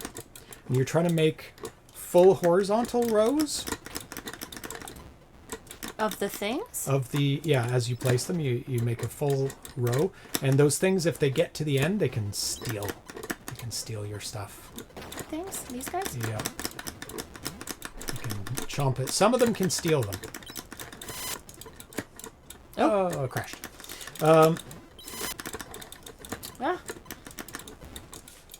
Loading the game. The easiest way to play Oystron. This is interesting because he's talking about how to play games. Use the one of the available Atari VCS emulators. So this is the state of emulators in 97. I recommend PCAE 2.0, but I've also tried it on the Windows 95 Mac versions of Stella with very good results. Stella, dubbed for W95, seems to have some problems with sound, but maybe it's just me. But for the real experience, play it on the real thing. If you have a StarPass supercharger, you can load the bin file from your PC or Mac into the supercharger with one of the bin to wave utilities available. Being a 4K game, Oystron can be put on a self-build EEPROM based carts. You can do this for personal use, but please do not distribute the game on EEPROMs. So this game is also still available. And I have it up here somewhere. I think I have it on a standalone cart. Yes, there it is. Pull it out without causing an avalanche on your head. Please no avalanche. There we go. Oystron on cartridge. Very nice. It was one of my earliest games that I bought because it looked so cool because I loved shooters.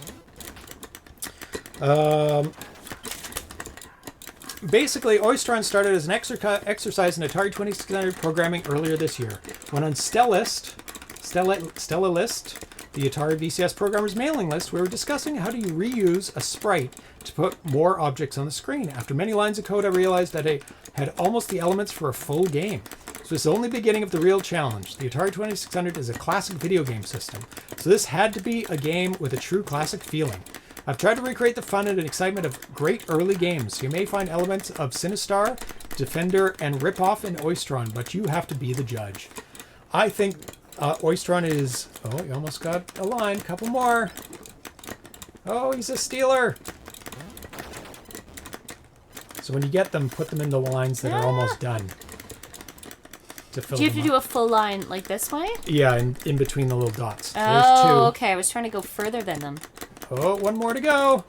One more to go. Oh, we destroyed a line. Oh, you no! placed it.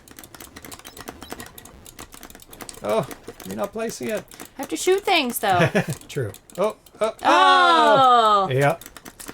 I think this is one of the first great... There you go. Yay. Oh, And you you get keep points. going. I see. One of the first Like this. great homebrews that feels like an old school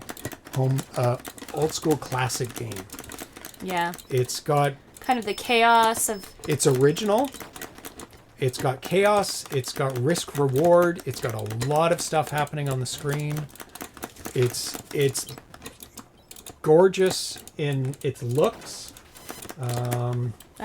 It's got great sound. It's got absolutely everything. Nostalgic says, Oystron is a classic, one of my first homebrew purchases. Blank Quinton says, this game solves the hardest problem in Homebrew 2600, coming up with a game that isn't a total clone of something else. And it's completely original. Not even like playing off of other games. Like, I can't even think of a game that like is like this. Like shooting things and then placing things to make lines. It's so... Yeah, and it's got the weirdness. Space oysters? Wonderful. Yeah. And it's got the weirdness of 80s. Some people love space oysters. It's just got everything. It's such a good game, eh? Yep. Yeah. It is. Yeah. High action. Very nice. Okay. Very, very nice. Yeah, space oysters. Who would have, like, put space and oysters together? They are weird, but... Only on the 2600. next game, we're in 1998, almost. August 2nd, 1997. Originally, this game was called Rescue, but it eventually changed into This Planet Sucks. So it might be called Rescue on here, or it might be This Planet Sucks. Yeah. Obviously, the gameplay controls, so posted on August 2nd. Gameplay controls and such manner in determining whether this format is any good from purely an aesthetic standpoint. Does anybody think this narrow screen is a bad idea? So it... Rescue This Planet Sucks? Yeah, Rescue or This Planet Sucks. I think I saw it there somewhere. Oh, there it is. The first This one? Yeah, first one. Okay. I think this is the one that I'm talking about. Yeah. Yes. People probably have not seen this version. This looks very different. Like super different than the final version. I mean, the basics are there. I don't know if you can play. I think you can. So press down to release a ship, I think, or the button. No, maybe this is unplayable. Yeah. But it looks like almost like a vector game or one of the early arcade games where it had color Yes. film over top. Yes. Where the orange, it would be a line of orange, then a gray, then Yeah. just a green stripe. It just has that look to it. Yep. Nicer. Yeah, this is a lunar rescue type game. Or lunar lander with a rescue element. So that looks very different from the final, and you'll see that it looks really different. And he extended it out more. Oh, wow. Yeah. Very different look. So, you have to rescue those guys. Oh, I see. And dodge as you go down. Dodge as you go down, and you have to land softly, and also not crush them. So, elements of... How do I land softly? I think it's up or the button. I can't remember. Up. There you go. Oh my gosh, it is. It is.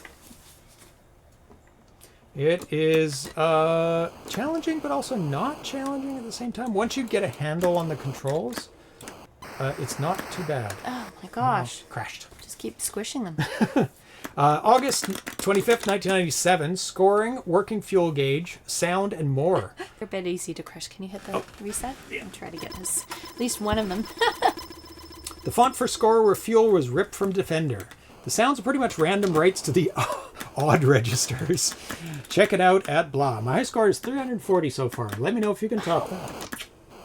What? Rescue gets a new name and its own webpage, renamed to This Planet Sucks on December 9th, 1997. Oh gosh. And January 15th, he says it's I'm not complete. trying to get it to start. Ah. You have to wait for a clearing. There you go. Don't squish them. Hey, taxi. Oh, it's so hard. Last beta version is, if anyone cares to playtest it, I'd appreciate it. The only changes I'll be making are bug fixes. I really need to quit banging my head against this and move on to something else. But I figure this is a decent game and people would be interested in the cartridge as it stands. I'm not sure if I'll be doing a supercharger version of this game. I think this is still available. Not from a Sorry Age, but from another... Oh, it is. Yes, it is available from Atari Age. There we go. Thank you, Arena Foot. They're a bit too easy to crush. Oh my god. Yeah, they, especially the narrow platform, they're pretty dumb. Nope. Oh, he's Nope. dead. He's dead. Oh my He's god. super dead. You crushed him. He needs an ambulance. He was staying directly beneath me. Stop it, sir. Help me! Sir. Help me! He's like a cat. Get out of my way, cat. Or it's like, My god, they move so fast. Oh. Choplifter, where you can crush the people in Choplifter too. pretty funny. That's what it's really, really like. Choplifter mixed with Lunar Lander. Yeah. It's interesting. I don't think I've ever played this game before. It's a great game. It is very interesting and really hard. Like, unique in the way that it mixes two. Look at this idiot. Ooh, rough landing. Yeah, you gotta be soft at the landing. Oh, that guy's hard. He's pretty much an idiot. He is an idiot. Oh my god. Oh, oh no. There you go. Oh no. Kill them all. Kill them all. Let God sort them out. They're all so stupid. Stop being so. Oh, you had it. There you go. Oh my Yay. God. Can't you make it back? You have No. to dodge the bullets too. Oh, turn, go. Oh. Choplander. Yeah. I played something like this in the Atari 8-bit where you drop through an asteroid field and land. It's so funny. Okay, I gotta play. You gotta play. It is so funny. I love Can you that reset? Lieutenant 10, I think you're too dangerous to drive the ambulance any longer. Yeah. I have no empathy. I'm like, they're just stupid. They're just gonna get Stupid. crushed. They're not very smart people. Their fault. They get under you as you get closer. They're dumb. It's like someone jumping out in front of your car. Like, come on, people. They're dumb as hell. Oh. Oh god. No. It's tight. No. The maneuvers, they're tight. I sued to play the coin-op when I worked in an arcade. I used to. I'm like, Esther Ramirez sued someone to play a coin-op? That's dedication. That is dedication. It's like, let me play this game. I'll sue They you. are frantic. They I'll need see to you in calm England. down. There we go. Oh, it's a cute game. Rescue. I like it. Good job. Good job. That's one. Yep. Good use of the player 1, player 2 in the bottoms for lives and rescued. It's quite impressive. The sparkling asteroids or whatever those are. Yeah. Oh, yeah. he almost jumped under the copter just as you were about to Oh, of course save him. he shot me right there. Oh, I rescued one. That's enough. I guess you just have to get one around. Yep. That's good enough, I guess. They're like, that's fine. That's fine. They're dumb. Oh, you got the hard one. Good job. Ah! Whoa! It's the kind of thrust mechanics that make it really hard. Yes. Come on, Get come on. it. Yeah, good job. The lander looks great, yeah. Oh, yeah. And the big ship at the top. No, How it's would they do the beautiful. big ship at the top and have the lander go in, too? Uh-oh. You idiot! I Oh, told and you. it crashed, too. I told you. They just like prostrate themselves underneath your lander. Oh, that's my last life. Oh. Super good game. Another game that feels like a retail game. The next game. Yeah. Now we're fully into 1998 with Bob Colbert's next game, which is not super widely known. It is a joystick and paddle game. It's called Sabotage. Interesting. April 9th, 1988. Here's the latest version of my new game. Let me know what you think about it. It doesn't have any level design in it yet. I'm still working on the kernel. A bit here and there. It's also multi. Called multi it might be under. Oh, multi? Because he didn't really give it a name. He didn't quite Multi. finish. That's First Old or one. new? Old. First one? Isn't much point doing the... yeah, load up the first one while I read. Sure. You can play with the joystick first. Yeah, because the new one looks a little different. You're not supposed So you to kill. shoot everything. Oh, everything? Everything. Okay, well, that's good to know. I don't think there's any sound. I'm still working the kernel. I'll be adding more enemies, probably add the score here and there.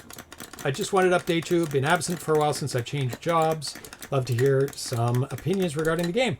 Latest update to my game is now available on my homepage. It now sports scoring. This is a port of a game. I can't remember what game it is, but it's called Parachute? Or maybe it is called Sabotage. We played a very similar game. Yeah. Yeah, we did, yes. It goes to show you that retro gaming isn't entirely nostalgia, but its own active creation with its own artifacts, yeah. Oh, 2 people are landed. I think it takes 4 on one side. I don't think you can die from the bombs. Doesn't look like it. They're No. just annoying. It's the people you're trying to avoid. Oh, I killed Interesting. Nothing happens when you're gunned yet when the bombs hit it. Much more time-consuming to write than you would think. If you think about it, when you have 3 copies of a sprite but only 2 of them hit the gun, the third must continue falling. Lots more notes. Constructive criticism is not just welcome, but wanted.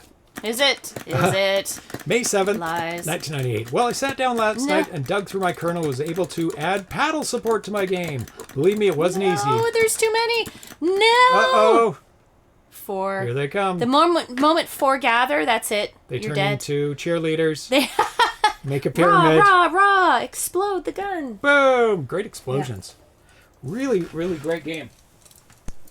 So let's go to the paddle version, and we'll switch over, and you can tell me if the paddle version works better for you. Other additions include, I fixed the endgame bug, I think. Helicopters now fall when you hit them, and they hit the ground and will kill guys in the foxholes. Oh, so you hit the helicopters, they can destroy the people. So let's switch over to the paddle for you. Okay. Nope, sorry. I believe it's the right difficulty switch. Too many. Oh, paddling it up. You're not playing? There you go. I know. It's one of these. Well, it's, I died because that's what happened. Okay, try. Figure out which one it is. There you go.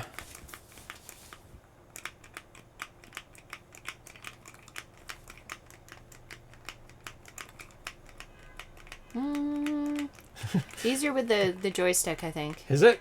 Is it too sensitive or It's not not sensitive enough? almost. Oh, really? Yeah, I can whip around with the joystick, but that's less easy.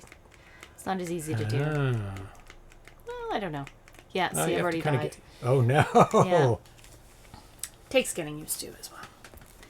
Reminds me of missile control. I remember this from the Apple II, though it was much slower paced. Yeah, this is crazy. Crazy paced. Let me try with this.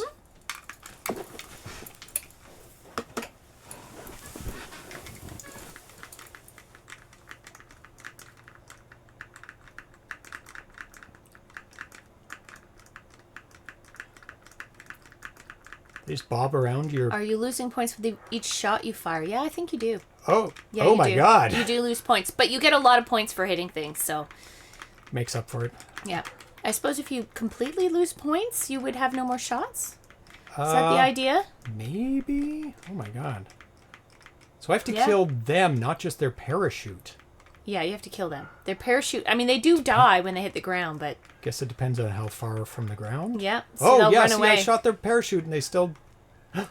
That one, it worked. It killed them. And no! They got you on that side.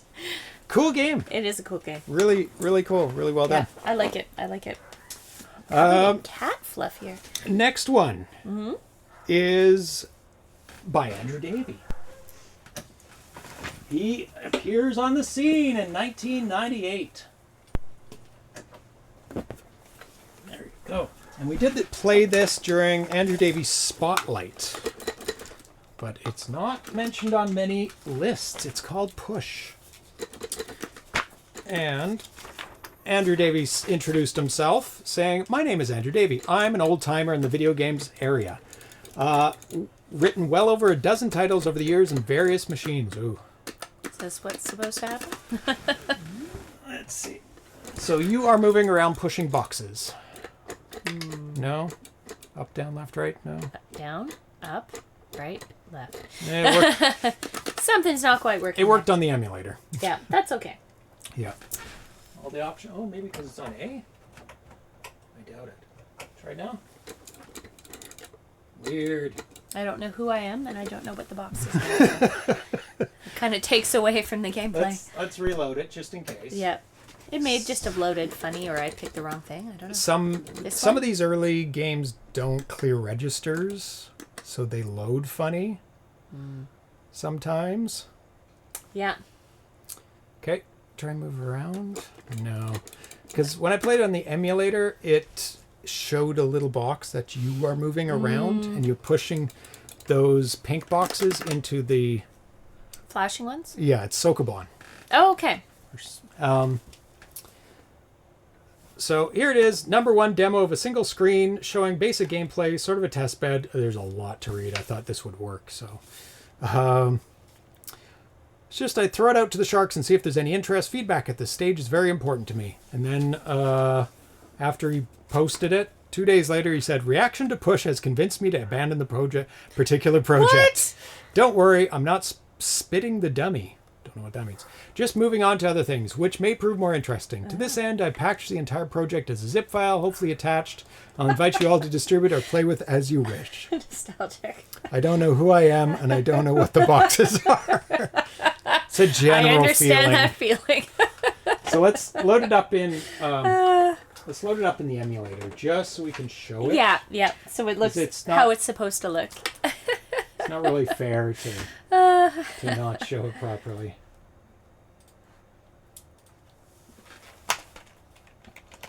Push.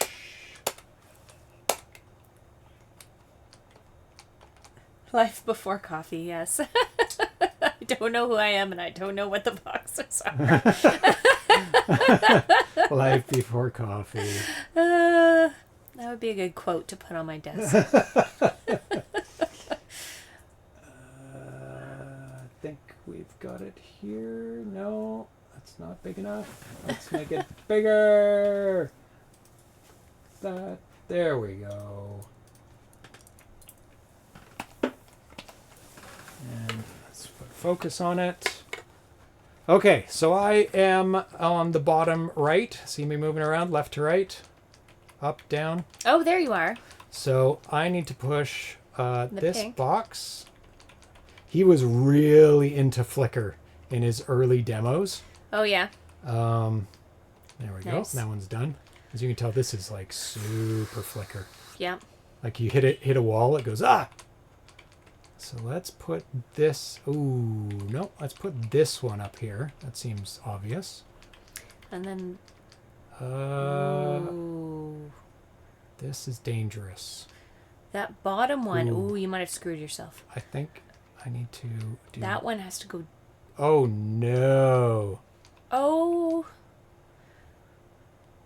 I've screwed myself. No, not...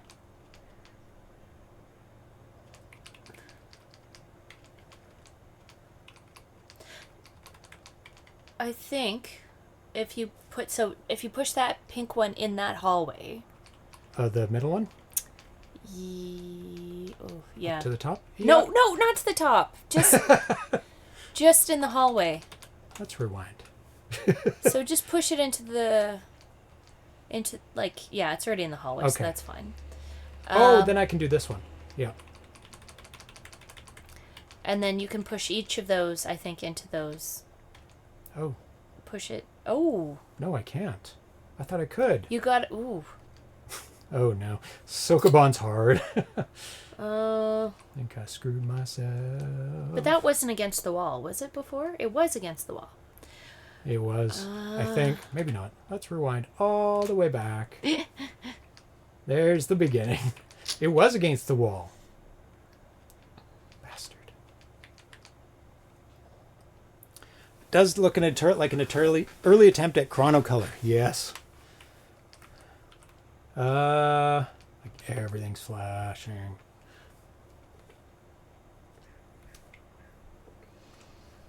That's tough. Yep. It's tough. It's our game. We're not gonna waste time. It's another one that empties the dance floor. Okay. Let's go back to the 2600. Well, actually, you are there. Let's see. Okay. Maybe it is working. We just didn't see... No, it's working. It's working. It just jumps every frame. Oh, it was working. Yeah. It's just a bit more jumpy on here. Let's put at least a couple in its spots. Look, yeah. Push this one up here. Actually... So you can push that guy over. Yeah. And push him down. And push him over. And push him down. What should I do? Left or right? Probably right. I got that one. Oh, I'll be able... Oh, How do you do this? Oh, okay. So I got to get this one up. And then over. Oh, he goes through that. Yeah. Oh. Guess you could push them. Oh, no. Yeah, down and around. Yeah. Oh, no. You can't do down and around. Oh, I you should have done the other first. one. Yeah. Oh, no. I think I can still do it. Can you? Different. Oh, yeah, there you can. And then that guy has to go get down and around. Yeah. Down. Oh, yes. Let's see if there's an end condition. A win condition. Da-da-da! Yay! Unwin. Oh, so you can move them out. You can Yeah. move them through. Okay, Yeah. that does change things. By the way, the cat cam is James's workstation cam. Oh, What is going on there? I swear. Oh, Is it my God. tracking? Did you put tracking on? I turned it off, but I guess you have to save it off. Oh, it's doing a... It's doing tracking. That's funny. And now it won't. This week on Epileptic Triggers. Yeah, exactly. Yep. Let's close it. That's funny. And we'll open it up again. It's still facing us, though. It's not facing the It's- kitties. Tracks faces and stuff. Is it? And I'll Hi. change it back to kitties. There we go. There's I'd kitties. crashed out. Next game, I think we're in 99 now. 99. Nope, 98. Still, Alfred challenge. Now, there's no information of anything that this person has said because they're from France. Oh. And they did not participate in any of the groups or... Language barrier, possibly, yeah. Probably language barrier. Oh, did you pick it and it's crashed? Have a good night, Chelsea Nona Meow. Good night, good night. Crashy crash? Did you... What was going on? I picked it, Oh, and then it didn't. and then it went unsupported signal. Yeah, early games, they don't play by the rules. They're rogue. Oh. So, Alfred Challenge by Erik Bacher of Ébivision. Now, your goal is to get those dots. You can go up those. You can go down those slides. You Oh. can't go up those. Oh, you can? You can slowly go down the staggered ones. Down the staggered ones. Slowly go down the staggered ones. You can't go up them. You automatically go down the solid ones. You can control the up and down on those. Yeah. Oh, come on. Your foot was That's pretty sensitive. over there. Yeah. Positioning has to be perfect. Yeah, you have to wait till it. Yeah. Erik Stolberg wrote on April 27th, 1998, the website for the World of Atari 98 meeting list in the events section says a French programmer will be selling his new game for the VCS, Alfred's Challenge. Does anyone know who this guy is and what his Alfred? game is like? Ah, So they're like, we heard about this game. Who is this guy? He's not part of our community. And Jeff Gamer answered April 27th, 1998. Yes, I picked up an advanced copy from him. It's sort of like a minor 2049er type platform game. The goal of the game is to race around the screen, finding keys that open up walls, doors that were blocking your path to other parts of the screen. Once you've obtained all the keys, you climb to the top of the screen, where there's a ladder waiting to take you to the next level. It has 3 different screens of regular play mode, a rumored 4th Easter egg level I haven't located yet, and if you solve all 3 of them, the circuit repeats, but with much faster speeds. The goal is not to amass points. You don't earn any in the game. Rather, your goal is to get your rear into gear, in as much as there's barely enough time to solve each puzzle, and if the timer hits 0, your game is finito. Oh, thank you. Yeah, there's a lot of timing issues, which takes it's so precise. That's the hard part. takes the game audio out of sync. Should be good now. And Eric said, "What do you mean, a cart or a bin?" And Jeff said, "A cart." And he said, my version It's plays awful. fine on NTSC. To do that, both difficulty switches should be in the A position. Oh, well, it seems to be fine here. Maybe the colors are weird. One of the switches controls the color, the other controls the number of lines displayed on the screen. Ooh, I wonder if it is doing PAL. Ugh. Let's see. Oh, it is doing PAL. Is it? Yep. That's fine. It's figured Do you itself want out. No, it's figured itself out. I'm not gonna mess with it now. It's because the upscaler is like, ooh, oh my god, it's PAL, and it freaks out. But it outputs to the TV in. Turn left, go left. Ah. Oh yeah, he goes right to the edge. Ah! You want to play some? Yes. I'm frustrated. Oh no, frustrated cat. No, it's just very precise. It's very precise. old school. If you're not exactly lined up with the ladder or the slide, it won't let you go up.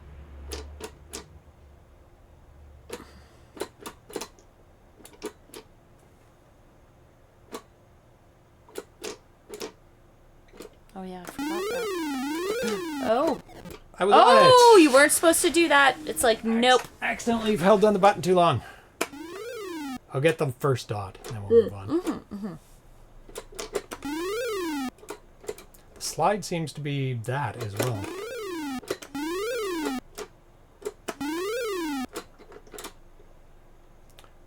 I think it's just a timing issue. I think those are supposed to be solid because you seem to Yeah. automatically go down the slide. No, you don't automatically. No? You push down. Oh.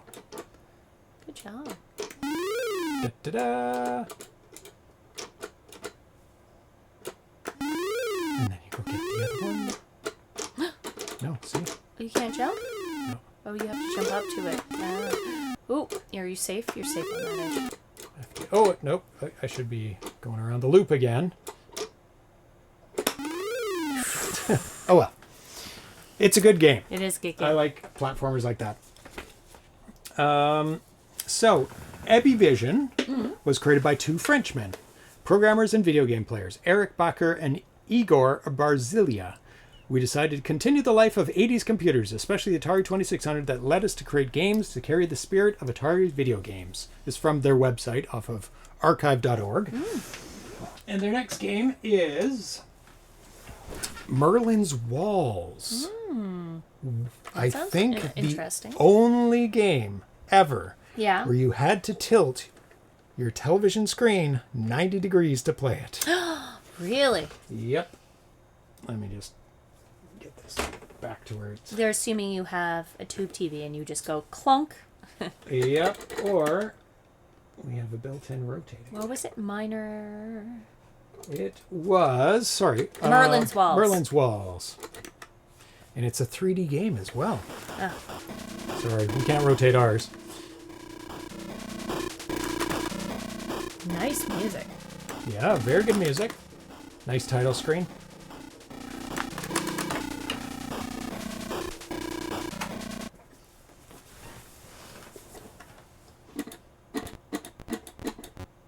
I believe it's a maze. It's just a maze? I can't remember how to play it. The only 2600 game to support Tate mode. Exactly. Somebody gave me flack the other day for saying Tate on the internet. Tate? Yeah. It's like, we're not teenagers. It's like, it's called Tate. Tate Mori? So funny. Merlin's Walls, back of the manual says, find a way out of the intricate maze before your countdown timer runs out. I have tilted it for our viewing audience because I have a links preset for Tate mode. So I'm like, oh, I'll just use it for 2600. It's very innovative, like really, really innovative to do this kind of like, I don't know, real 3D. There have been other 3D games before this in the classic run of games, but not like this where you're like, you can turn left and right. It's so good. It's really neat. Except I'm upside down. yeah. Hi. Yes, a version of Skeleton also did that. That Skeleton came later, of course. Game is really great when you get... Into the flow of it, yeah. What song is this?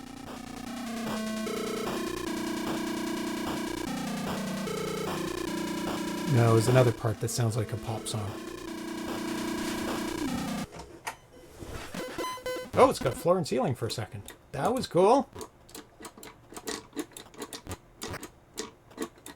Oh, the first part of it sounded like Money by Money. the guitarist from the Smiths. Oh. But that, I don't know when that came out. But the second half of the song does not sound like that. They also made Alia Quest and Power Off. Alia Quest in 2001 and Power Off in 2004. Obviously, we're not covering that because we're just going to 1999. It says, Merlin's Walls is the first game in 3D real time for the VCS, which you kind of got to give it to them. You can rotate, you can walk step by step through it. Other games, you were like chunking along, like big jumps at a time. There should be a scan line between the timer and the maze. Yeah. You mean like there should be, or they should have done it? Or they did, and it's just not showing it on mine. Because that would have really helped sell it a bit more. And to make the timer like shorter. It didn't need to be that tall.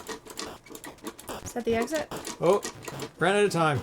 No! It's brutal for time. Oh, yeah, it's very short time. Okay, I can't do that forever. Okay. Nope, I don't need that.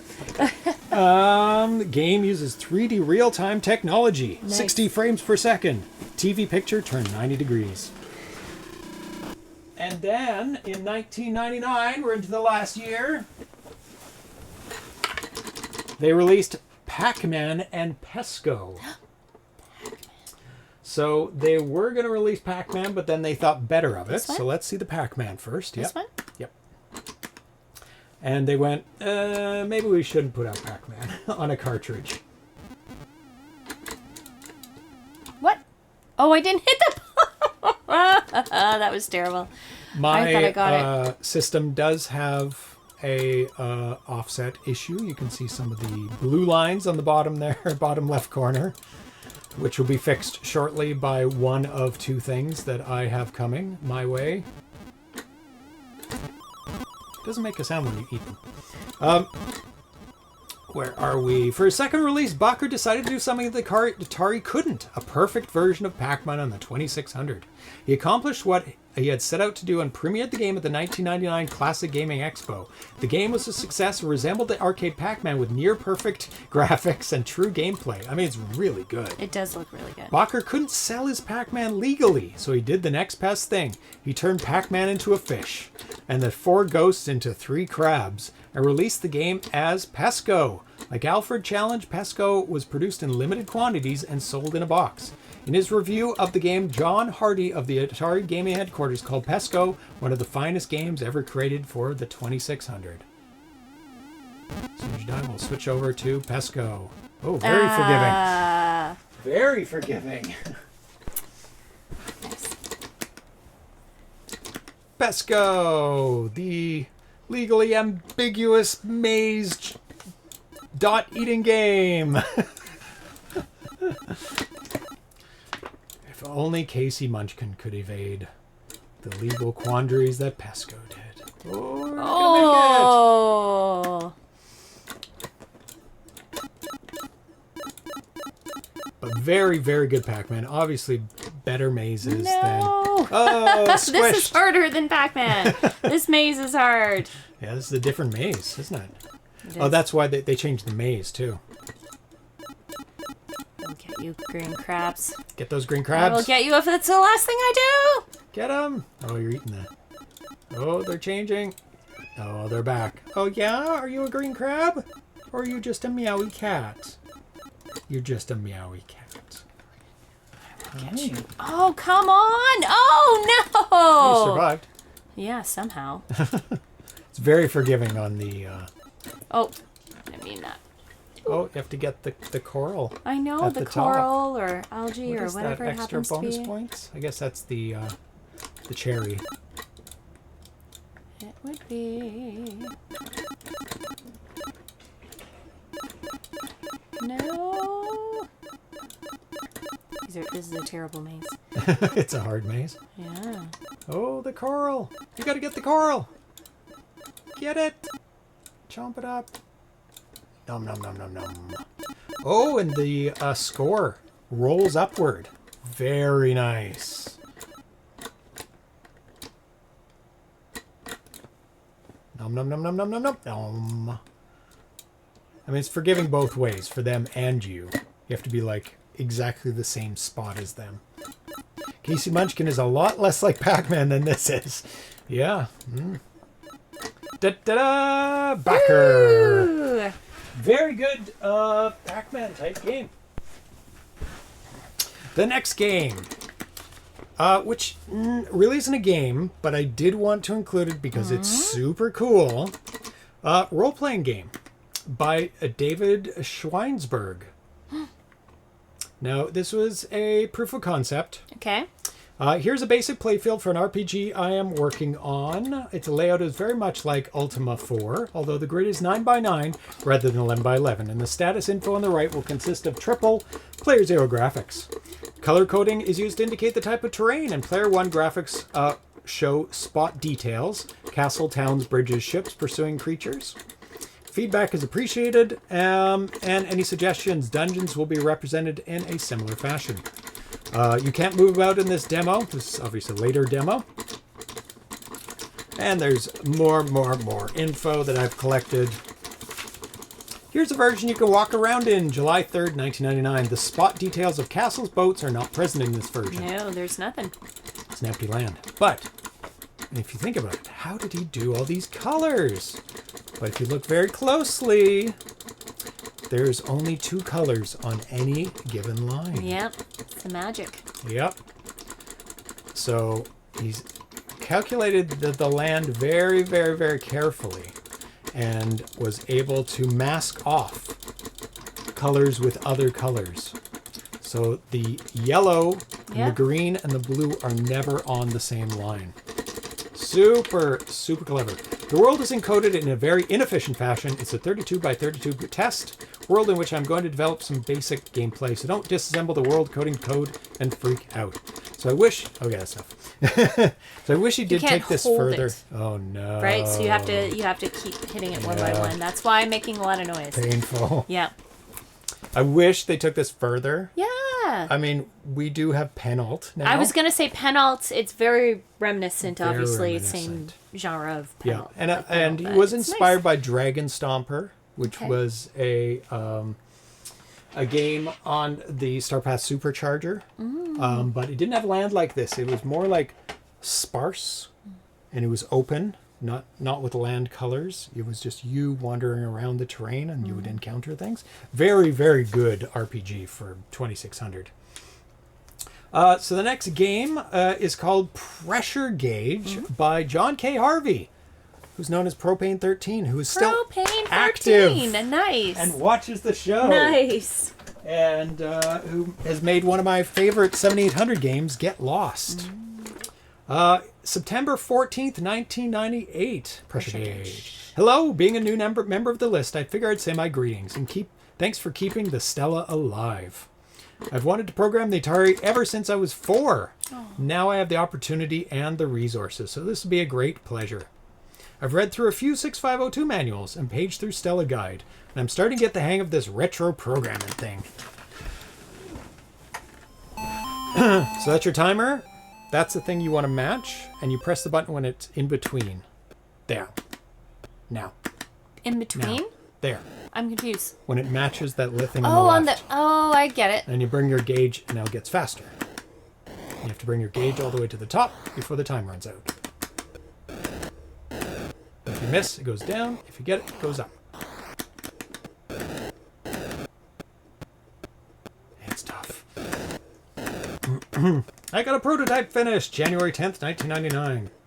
He was working on an equalizer program that had a dancing lights with nice. audio playing. Equalizers. I like the music at the beginning too. Pressure gauges and you can buy this nowadays too. This is the one that survives, I think.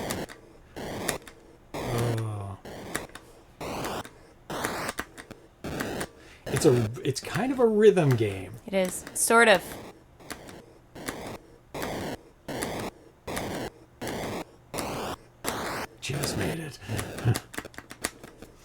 Pressure gauge is a game of fast reflexes and steady concentration. The object is to stop a rising bar, such as the top of the bar is above the bottom of the small bar on the left and below the top of it as well. Confusing. If you manage to do this, your Oh my god. your point bar, third from the left, pictures grows. If you don't, your bar shrinks. Whole time, a timer bar is slowly coming down, far right. If you can get your point bar to the max height before the timer bar is gone, you go to the next level where the action is faster. Otherwise, the game's over. It's fun. We've played this before. We have. This is similar to cooking and crafting mini games nowadays. Oh, yes. Very much. This is a really cool game. I really like it, and it does feel like those mini games. It does. I swear the one we played, we got further on. It's so hard, but I feel it's the kind of game you just need to like relax, meditate, focus, and you'll do pretty well. 5 is where it gets hard. Oh, close. Five is where it gets really, really Almost hard. did it. Yeah, it's rhythm. Level 1 is deceiving. It's like 2 slides. Even 2. 2 is like, whoa, that's fast. Hi, It's a baby. jump. Hi. How are you? How are you? These cats, I think they still want food. They want treat balls? I feel like they want treat balls. Made it. Good job. Oh, slow. I remember this. Oh, God. We did get past pretty far in this game. Yeah, we did. I don't know Because if we it got slows past down this. again, right? No, it flashes You get now. less time. You get less time. And it flashes.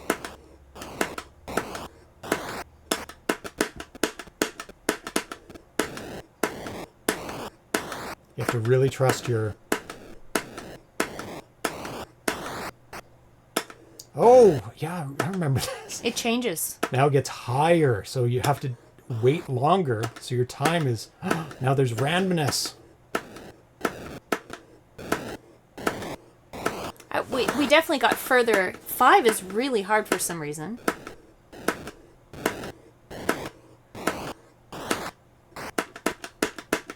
It's lower down.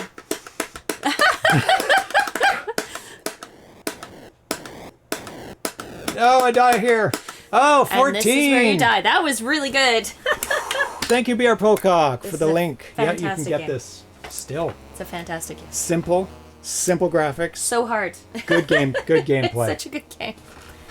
This next one is one that I don't see very often on lists as well. It is Video Simon by Mark Desmet, September 1st, 1999. Well, just a week ago I had some free time. I realized that I probably should program a game. Mainly for the purpose of gaining better understanding of how game code works for the Atari works, but also for fun, of course. 14, thank you, Nostalgia. Yeah.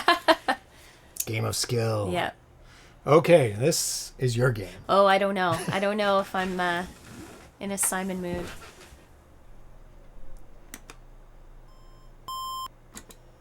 How do I Down to the left. And press the control button. it? I think it's just down to the left. Then up to the right, up to the left. Why is it saying I did it wrong? I don't know. Is it supposed to be on an angle? Yeah. What angle? Well, just normal. No, like no, up I'm and- doing it.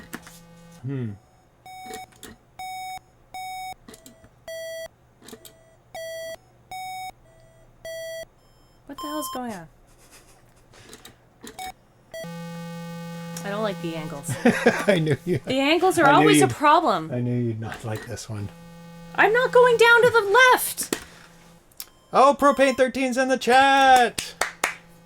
Old school. Hey, kitten. Propane 13 is part of the elite early 5 years. Yeah, I think it's very sensitive. I had a lot of trouble even playing with the keyboard. And that's like perfect exact. Yeah. But it looks really good. It's a bit sensitive. It's too sensitive. I don't know if it's my timing or my angles, but I'm Yeah. pushing it really hard, Yep. trying to get it, and I'm probably holding it for too long, and it's going, oh, you didn't do it.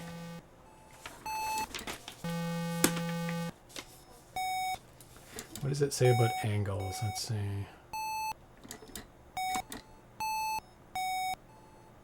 How to play. Joystick works at an angle, so pressing up causes the Simon's upper left button to be pressed.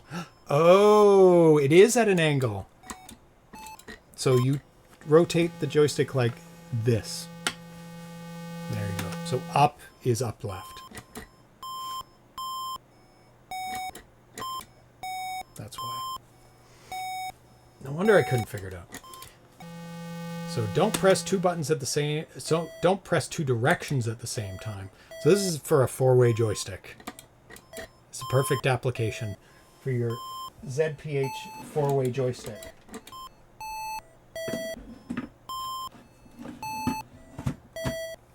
If you would like to use your custom joystick for this game. Doesn't matter. Level 1 through 3 are regular Simon, with 1 being the easiest. Level 4 is a music level. You can push Simon's buttons to make music. When you push the controller button, it will play your song back. Pressing the console reset switch clears the memory. Your score at the top of the screen indicates how many Simon presses are currently in the pattern. Unpredictable results may occur if the score gets above 127. He's using a signed 8-bit number. What games have you played already? We played almost all the games from 1995 to 1999. The next game is the last one. Mm-hmm. Do you want me to stop? When you die. Well, you're talking, so it's very hard for me to do it.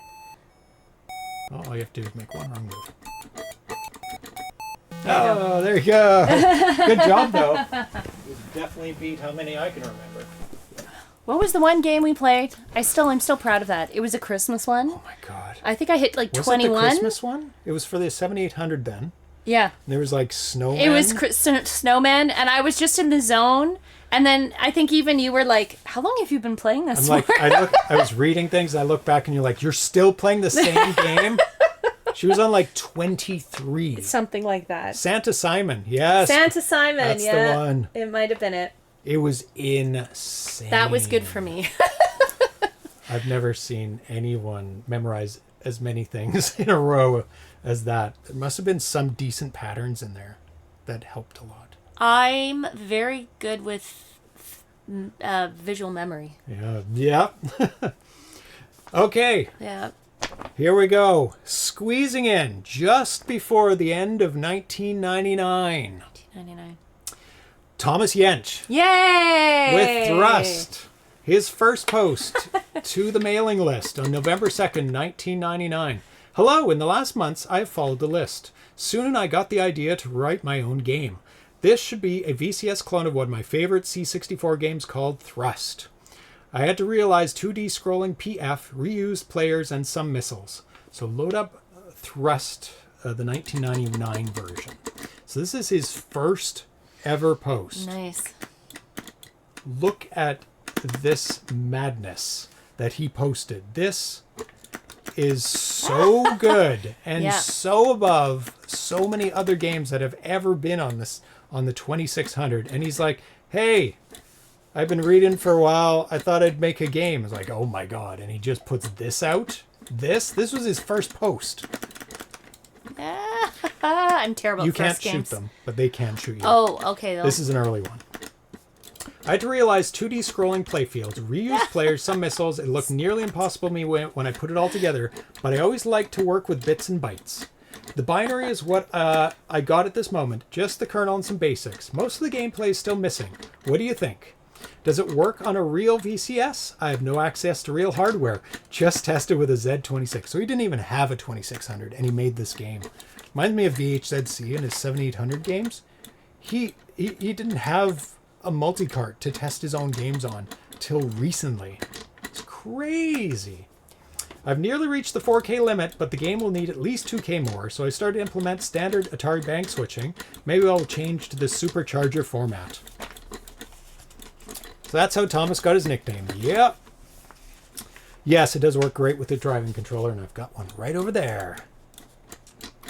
I play with a foot pedal and driving controller. Yeah, I don't... Oh, yeah, I bet a foot pedal would help. Oh, I don't think we can play with just the driving controller. And I'm not going to set up the foot pedal.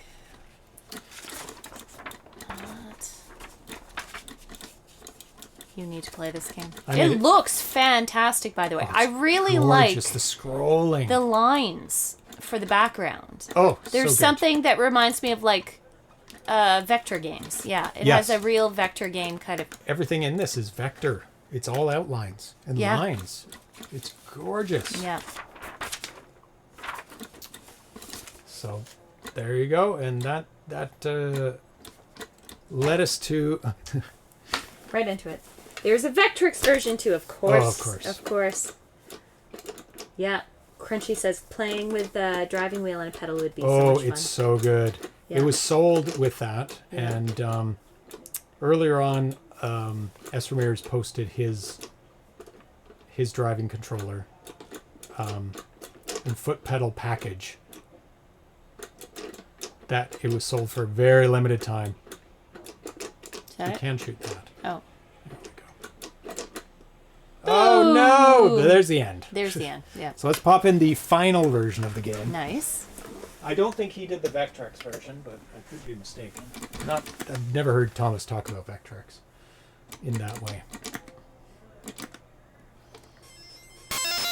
Ooh. This is 2004, a couple years later, and you can actually get the fuel, and you can shoot the enemies. Now it's red instead of blue. I think you have to press down to get it. No. You have to use your tractor beam. Press down to tractor it up. Beautiful score at the top as it goes through the colors. Oh my god, so good.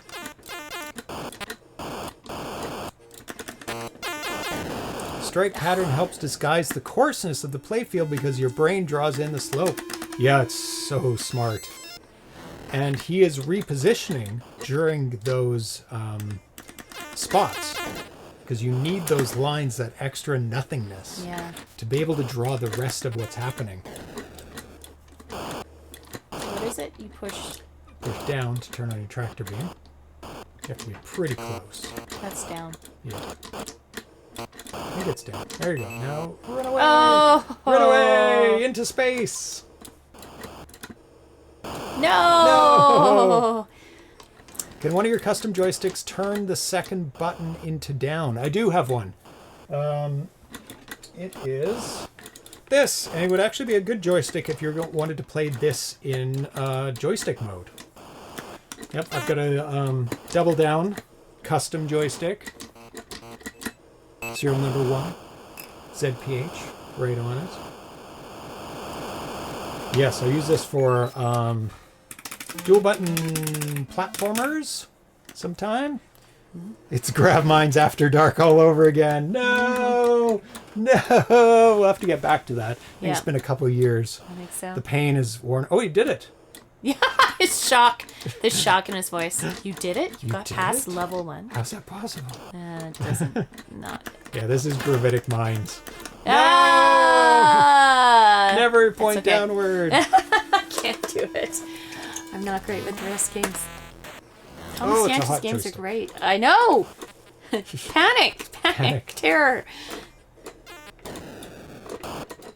Oh, look at these cats. They're so sweet. Are they? Are they sweet? They are right now. They're very sleepy. How do you Yeah, get you it? get it. You just have to be centered But it's and not moving too much. That's weird. not doing the thing. I had no problem getting it to move.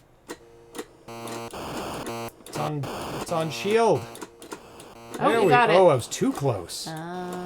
Into space we go! Oh, the scrolling's so beautiful. Look at the stars. Yeah, the stars are great. Oh, Thomas is such a good programmer. Yeah. So hard. Yes. It is a challenge. It's hard for me. Any gravity-based games? I find them hard, and Thomas they're amazing. loves them. Yeah, they're amazing as Oh. far as the movement of the ships and the objects. Oh, they are. Yeah.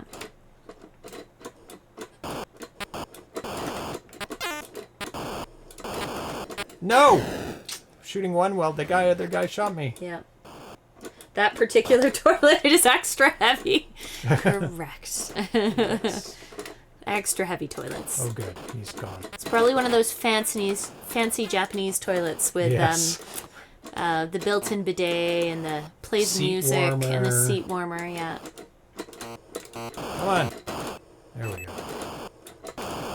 The physics in this is incredible. Like, you have to manage it swinging around Yeah. and, like, Ooh, so close. diverting you as well. Oh, my God. It was going ahead of me. Got it. Woo-hoo. Yeah. Gravatar, any gravity or even momentum-based games are tough for me. Fuel's to the right? Probably the fuel's to the right. There we go. Yeah, you probably need the fuel too.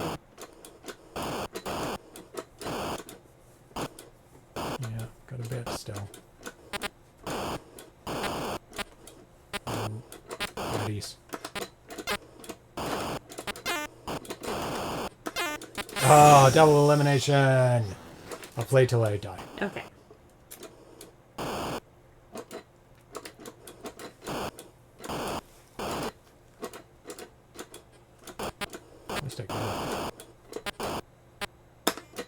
Oh, my bullet curved. What the hell?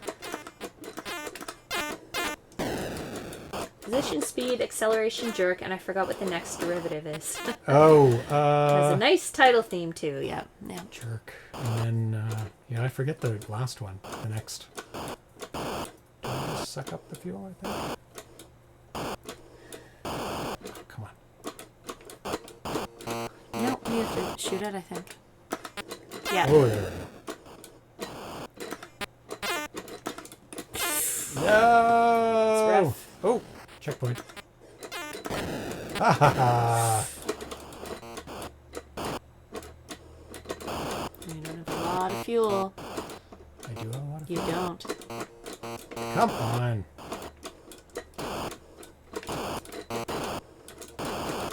You should be further away. Oh, just out of the range of. Oh my god, this is going to be nowhere. It's not going to behave. Can you shoot the fuel while you have it? Yep. No! No! Up, up, up, up! No, turn! Oh. Mission 3. Pretty Yep, good. yep. Pretty good. Yes. Missing those side thrusters. Yeah, Cyrano. Yep, That me does too. help. It does help. Gravitic mines. nice, Gravitic nice mines. with the side thrusters It is. on the shoulder buttons. Yep. Very nice.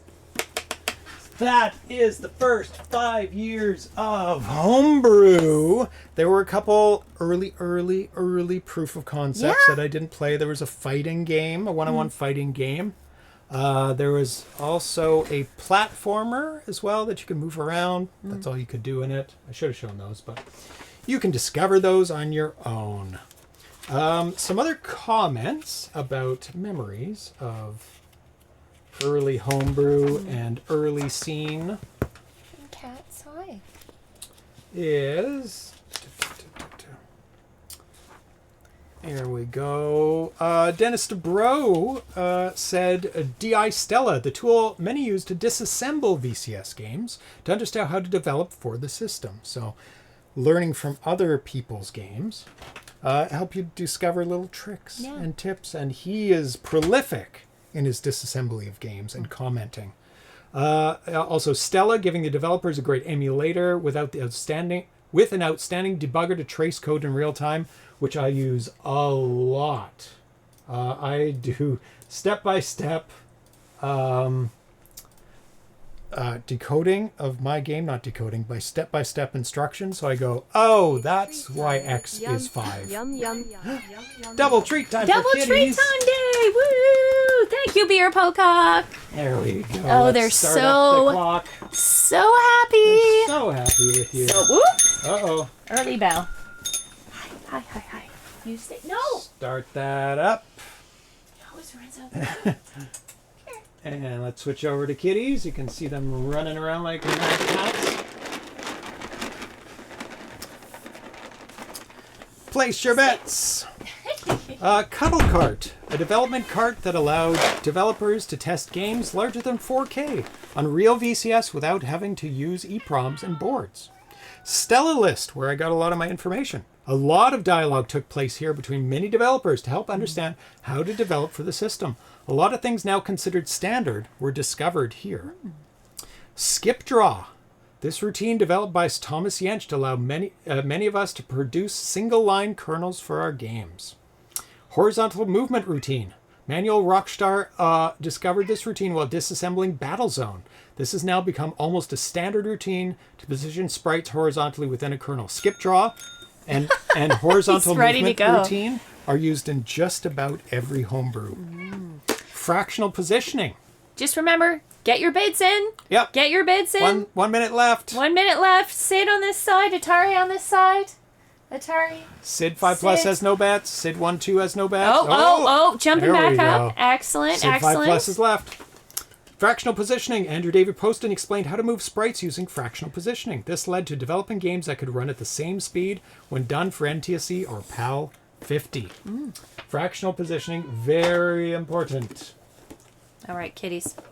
Are you ready? We've We're all covered the covered. spread. Excellent. Excellent. We got a bet on everyone. People on believe every in both you possibility. cats. Both you cats. Oh yeah, people are excited for Atari 1 Plus. Yeah, Oh, yeah, yes, it's going they up. are. Yes, they are. Can you do it this time? You were kind of. You were pretty close. You just made You were a couple doing errors. Very well. A couple errors. Couple of forced errors there. Yeah. Yep, you batted away your treat, which is not a good tactic. Yeah. Puss in Beds time, partner.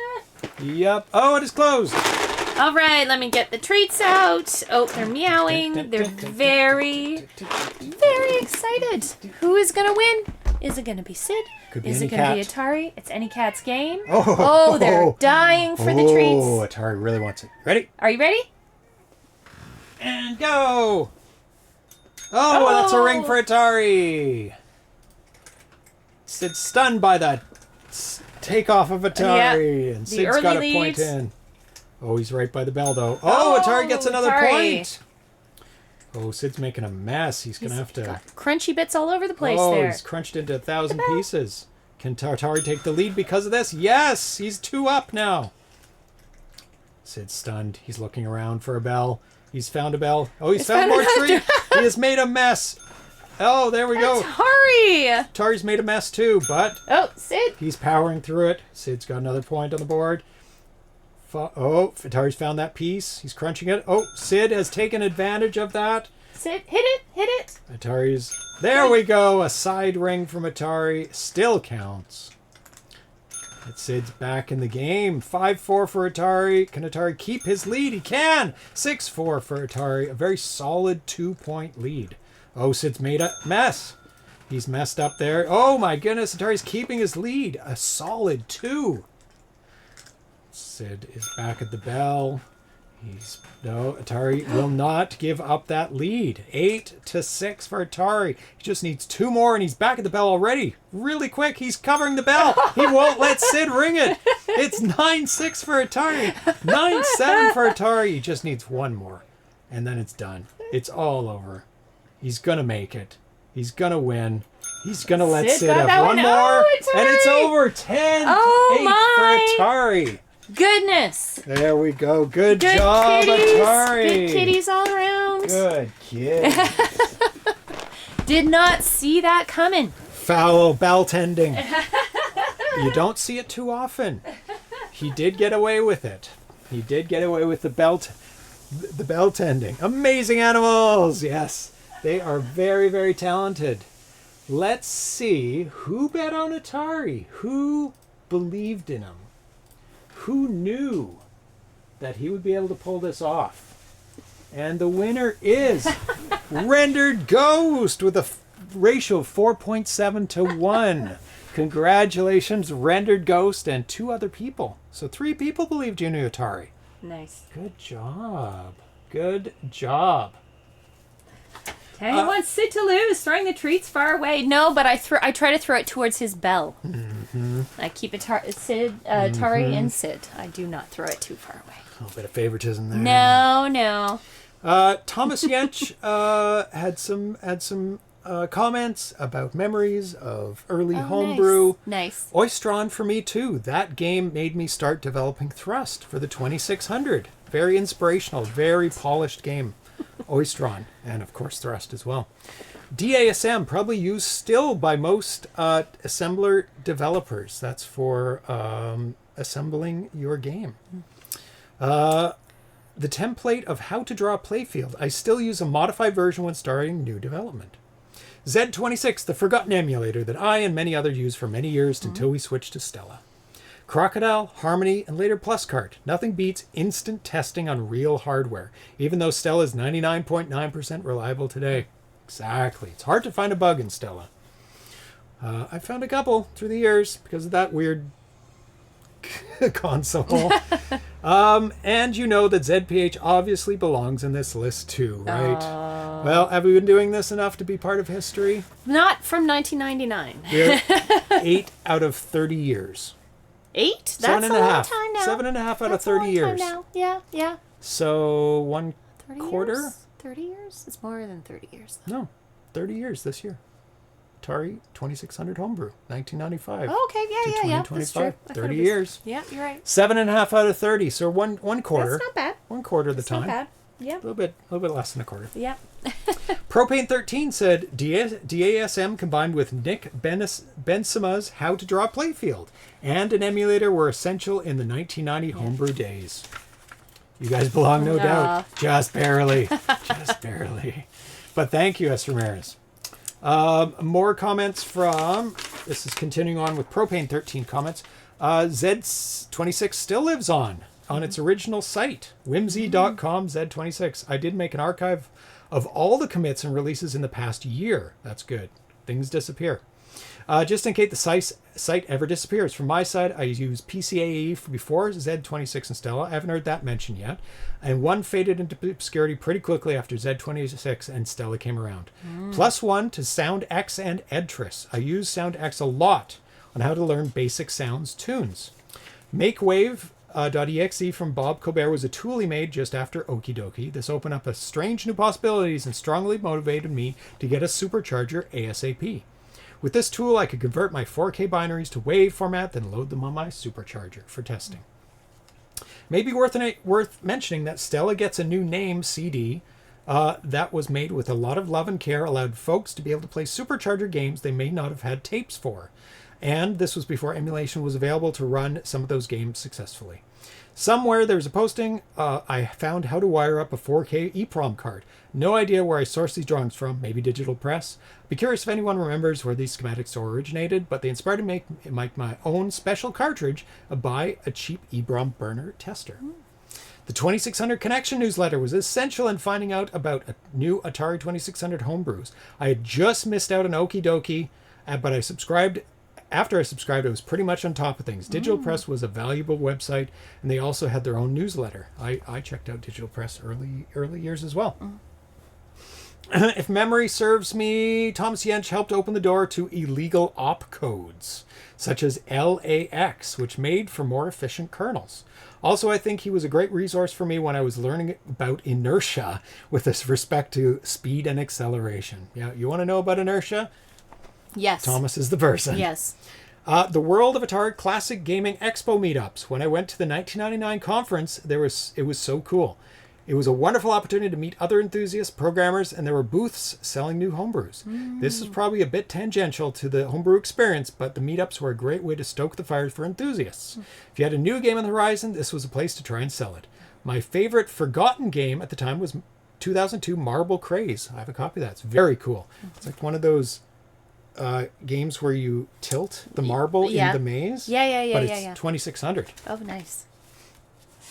I believe by Paul Slocum. The music was incredible. I can't remember if it was Synth Cart that made Paul, if the Synth Cart that Paul made came out before or after, but that ended up being a game changer for 2600 music. I also asked Al about what the first 2600 games that they released at Atari Age. And he responded with so many notes. It's 29 pages of notes. I skipped half of them. It's insane. Lots of stuff. The earliest games from Atari Age in 2002. The first 4 Atari 2600 games were Warring Worms, Berserk VE, which was a hack of Berserk, Thrust Plus, and Scuzzy Side by Joe Grant, who we interviewed at the last PRGE. Nice. And who wants to see a young Albert Oh, I do. Yaruso? There he is at his first ever expo. Oh, let's try and get him centered. There we go. At the Philly 2002 Expo. Nice. Here's a shot of me standing in our booth on Friday before things got too hectic. At first, we only had one 7800 system set up demoing Warring Worms and Scuzzy Side. There's his one monitor and some printed Atari Age signs on letter-size paper. Nice. Oh, Cafe Man remembers Al at Philly. Wow, nice. Wow. And Joe saw my Early copy days. at PRG of Scuzzy Side. Very nice. The several years' efforts of Al to find somebody who could print acceptable boxes. And then they stepped it up. And there's some more monitors, a whole bunch of monitors, like what, 8 monitors, proper sign. There's a whole bunch of... This is at the Classic Gaming Expo 2002. Wow. People playing the games. There's Thrust Plus. This is when he actually sold the games. I think the other expo was he wasn't selling them. He was just demoing them. Demoing them, yeah. There's Wow. some games. Let's see if we can find... Should have used print shop on fanfold paper. Yeah. Those were the days. Uh-oh. Jesse, Hardesty, Crossbow. Oh, wow. ITC. I didn't even recognize No. Jesse. 20 years ago. Wow. 23 years ago. ITC. Yeah. There's Mike Mika, who was in the 50-year Atari video. Yeah. And he wore a ZPH shirt Oh, that's so nice. with the cats Oh, on it. yes. Yeah. I remember that. So I remember nice of him. that. That was really nice of him. Yeah, he watches and follows me Wow. on social media. There's Al. Nice. Looking super serious. Serious. Super serious about Berserk VE, it looks like. Nice. Nice. There's some... I love old photos. what does that say? Is it first Atari Age shirt? Classics only get better with age. Nice. I haven't heard that slogan for Atari Age. Not bad. Not bad. Nice. Oh, Tommy T was there. Uh-oh. There we go. And a whole bunch of other pictures from Nice. a whole bunch of other places. That's super cool. That's really nice. Yeah, at first when I announced that I was doing a 30-year anniversary of Homebrew, I thought way too big. I was like, oh, we're going to talk about this and this and this and go through all these things through the whole eras of Homebrew. And then We'd be here till like midnight. and I went, oh Or my later. God, I can barely just fit the games in from the first 5 years. Never Yeah. mind talk about the rest of the 25 years. Yeah. So I was a long bit time. too ambitious, and I thought, you know what? Let's just play the first 5 years of games. This Yeah. is turning into a documentary on Homebrew. Yeah. my research, Which and it's- everyone keeps asking him to do, but which anyway. I won't, because that's too much of a pain in the ass. It's a That's lot a of work. lot of work. Yep. You would have access to all the people though. I would, but Yeah. it's too much work, and there'd be like 5 people who would watch it. Oh, The people, nostalgic the only says we people are who- here past The only minutes. people who watch it would be the people who are in it. That's very true. So. That's okay. Yeah. I'm making a real-time documentary There over you the go. past 7.5 Yeah. years. You just edit I've all done- the 7.5 years I've got interviews dozens together. and dozens of interviews. Yeah, yeah. There we go. Yeah. You just take them out of context and put some voiceover, and there you go. It'll just look like utter And then crap. some cute cat photos. I mean, who wouldn't want to watch Sprinkle some cat Yeah, photos here in. and You there. got a documentary. that? Yeah. So what's coming up on the show? Next episode, we're going to have 2600 games, the exclusive final version of a Galactic Intrusion 2. We're also going to be playing Return to Earth and Sahara Quest, and I think some more 2600 games.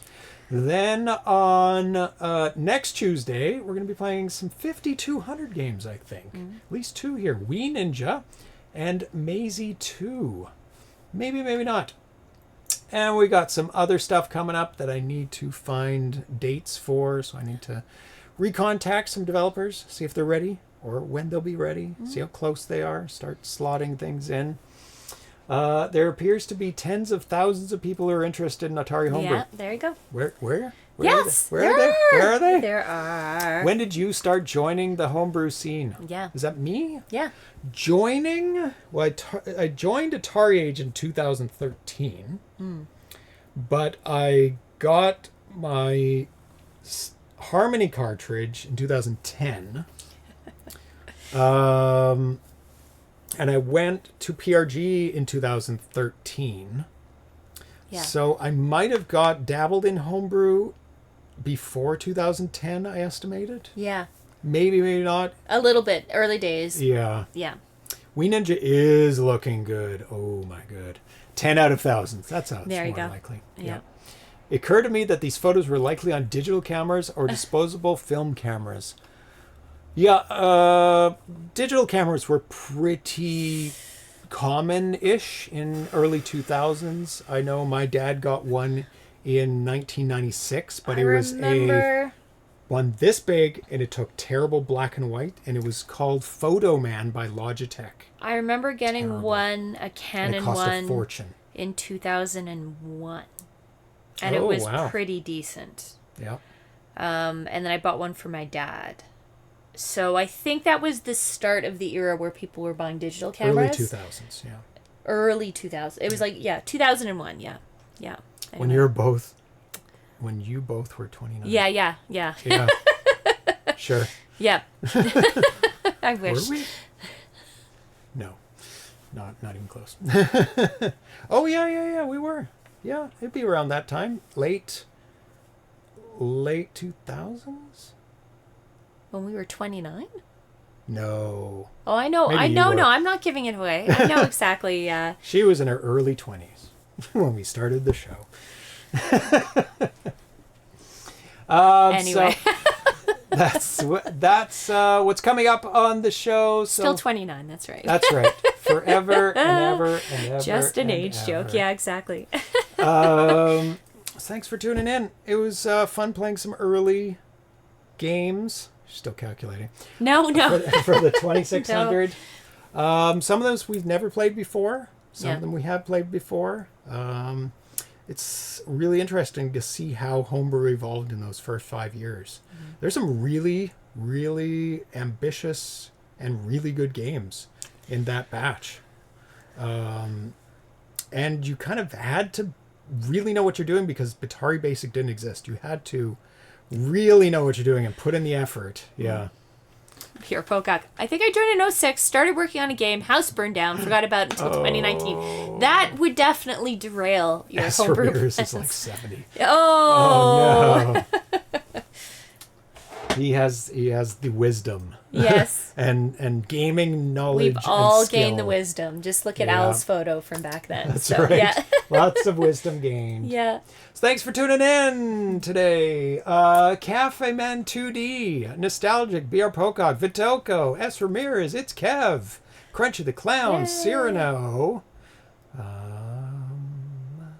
Scrolling. Rendered Ghost, Dan ABC, Dan. Dedicated Lurking, 95. Pro 7. Cyrano. Lots of people joined. Thank you so much Appropriate 13. watching OG. Smo. Yeah. For watching It's original games. It's too late for Thomas Jensch to be here. Oh, yeah. unfortunately. Zan? Oh, Zan. Yeah. And Smitty B. Yeah, lots of people joined us today. Thank you so much. Blank Quentin. I haven't seen chatting before. Arena Foot early in the show as well. And I try to join ones that aren't at 5 a.m. There you go. Come on, make an What can you effort. do? Make an effort for the 5 a.m. ones. Yeah. No, that's late. It's hard. You can't get everyone in the world, so Yeah. yeah. Gotta just have some early and That's some late why ones. we play what you Jaguar do. on these days. It's for Cyrano. For Cyrano, yeah. Yeah. And also you have some early ones. And I some late usually ones, play yeah. 2600s on Fridays Yeah. for Thomas Jensch. Yeah. So There I you have to go. balance it out. There you yeah. go. And 8-bits on Fridays because for the Europeans, because that's where most of them are made. Yeah. And so that's why Tanya plays a lot of Jaguar and 7800 games. I love Jaguar and I love And 7800 Lynx. games, so we're Yeah. all good there. And Yeah. Lynx games, Yeah. yeah. So we're done for tonight. Thanks for tuning in. Have a great week and stay safe. And we will see you again on Friday when Darcy is here. You had Ireland last time. So have a good day or Yeah. evening or morning. Bye-bye, everyone. Bye-bye.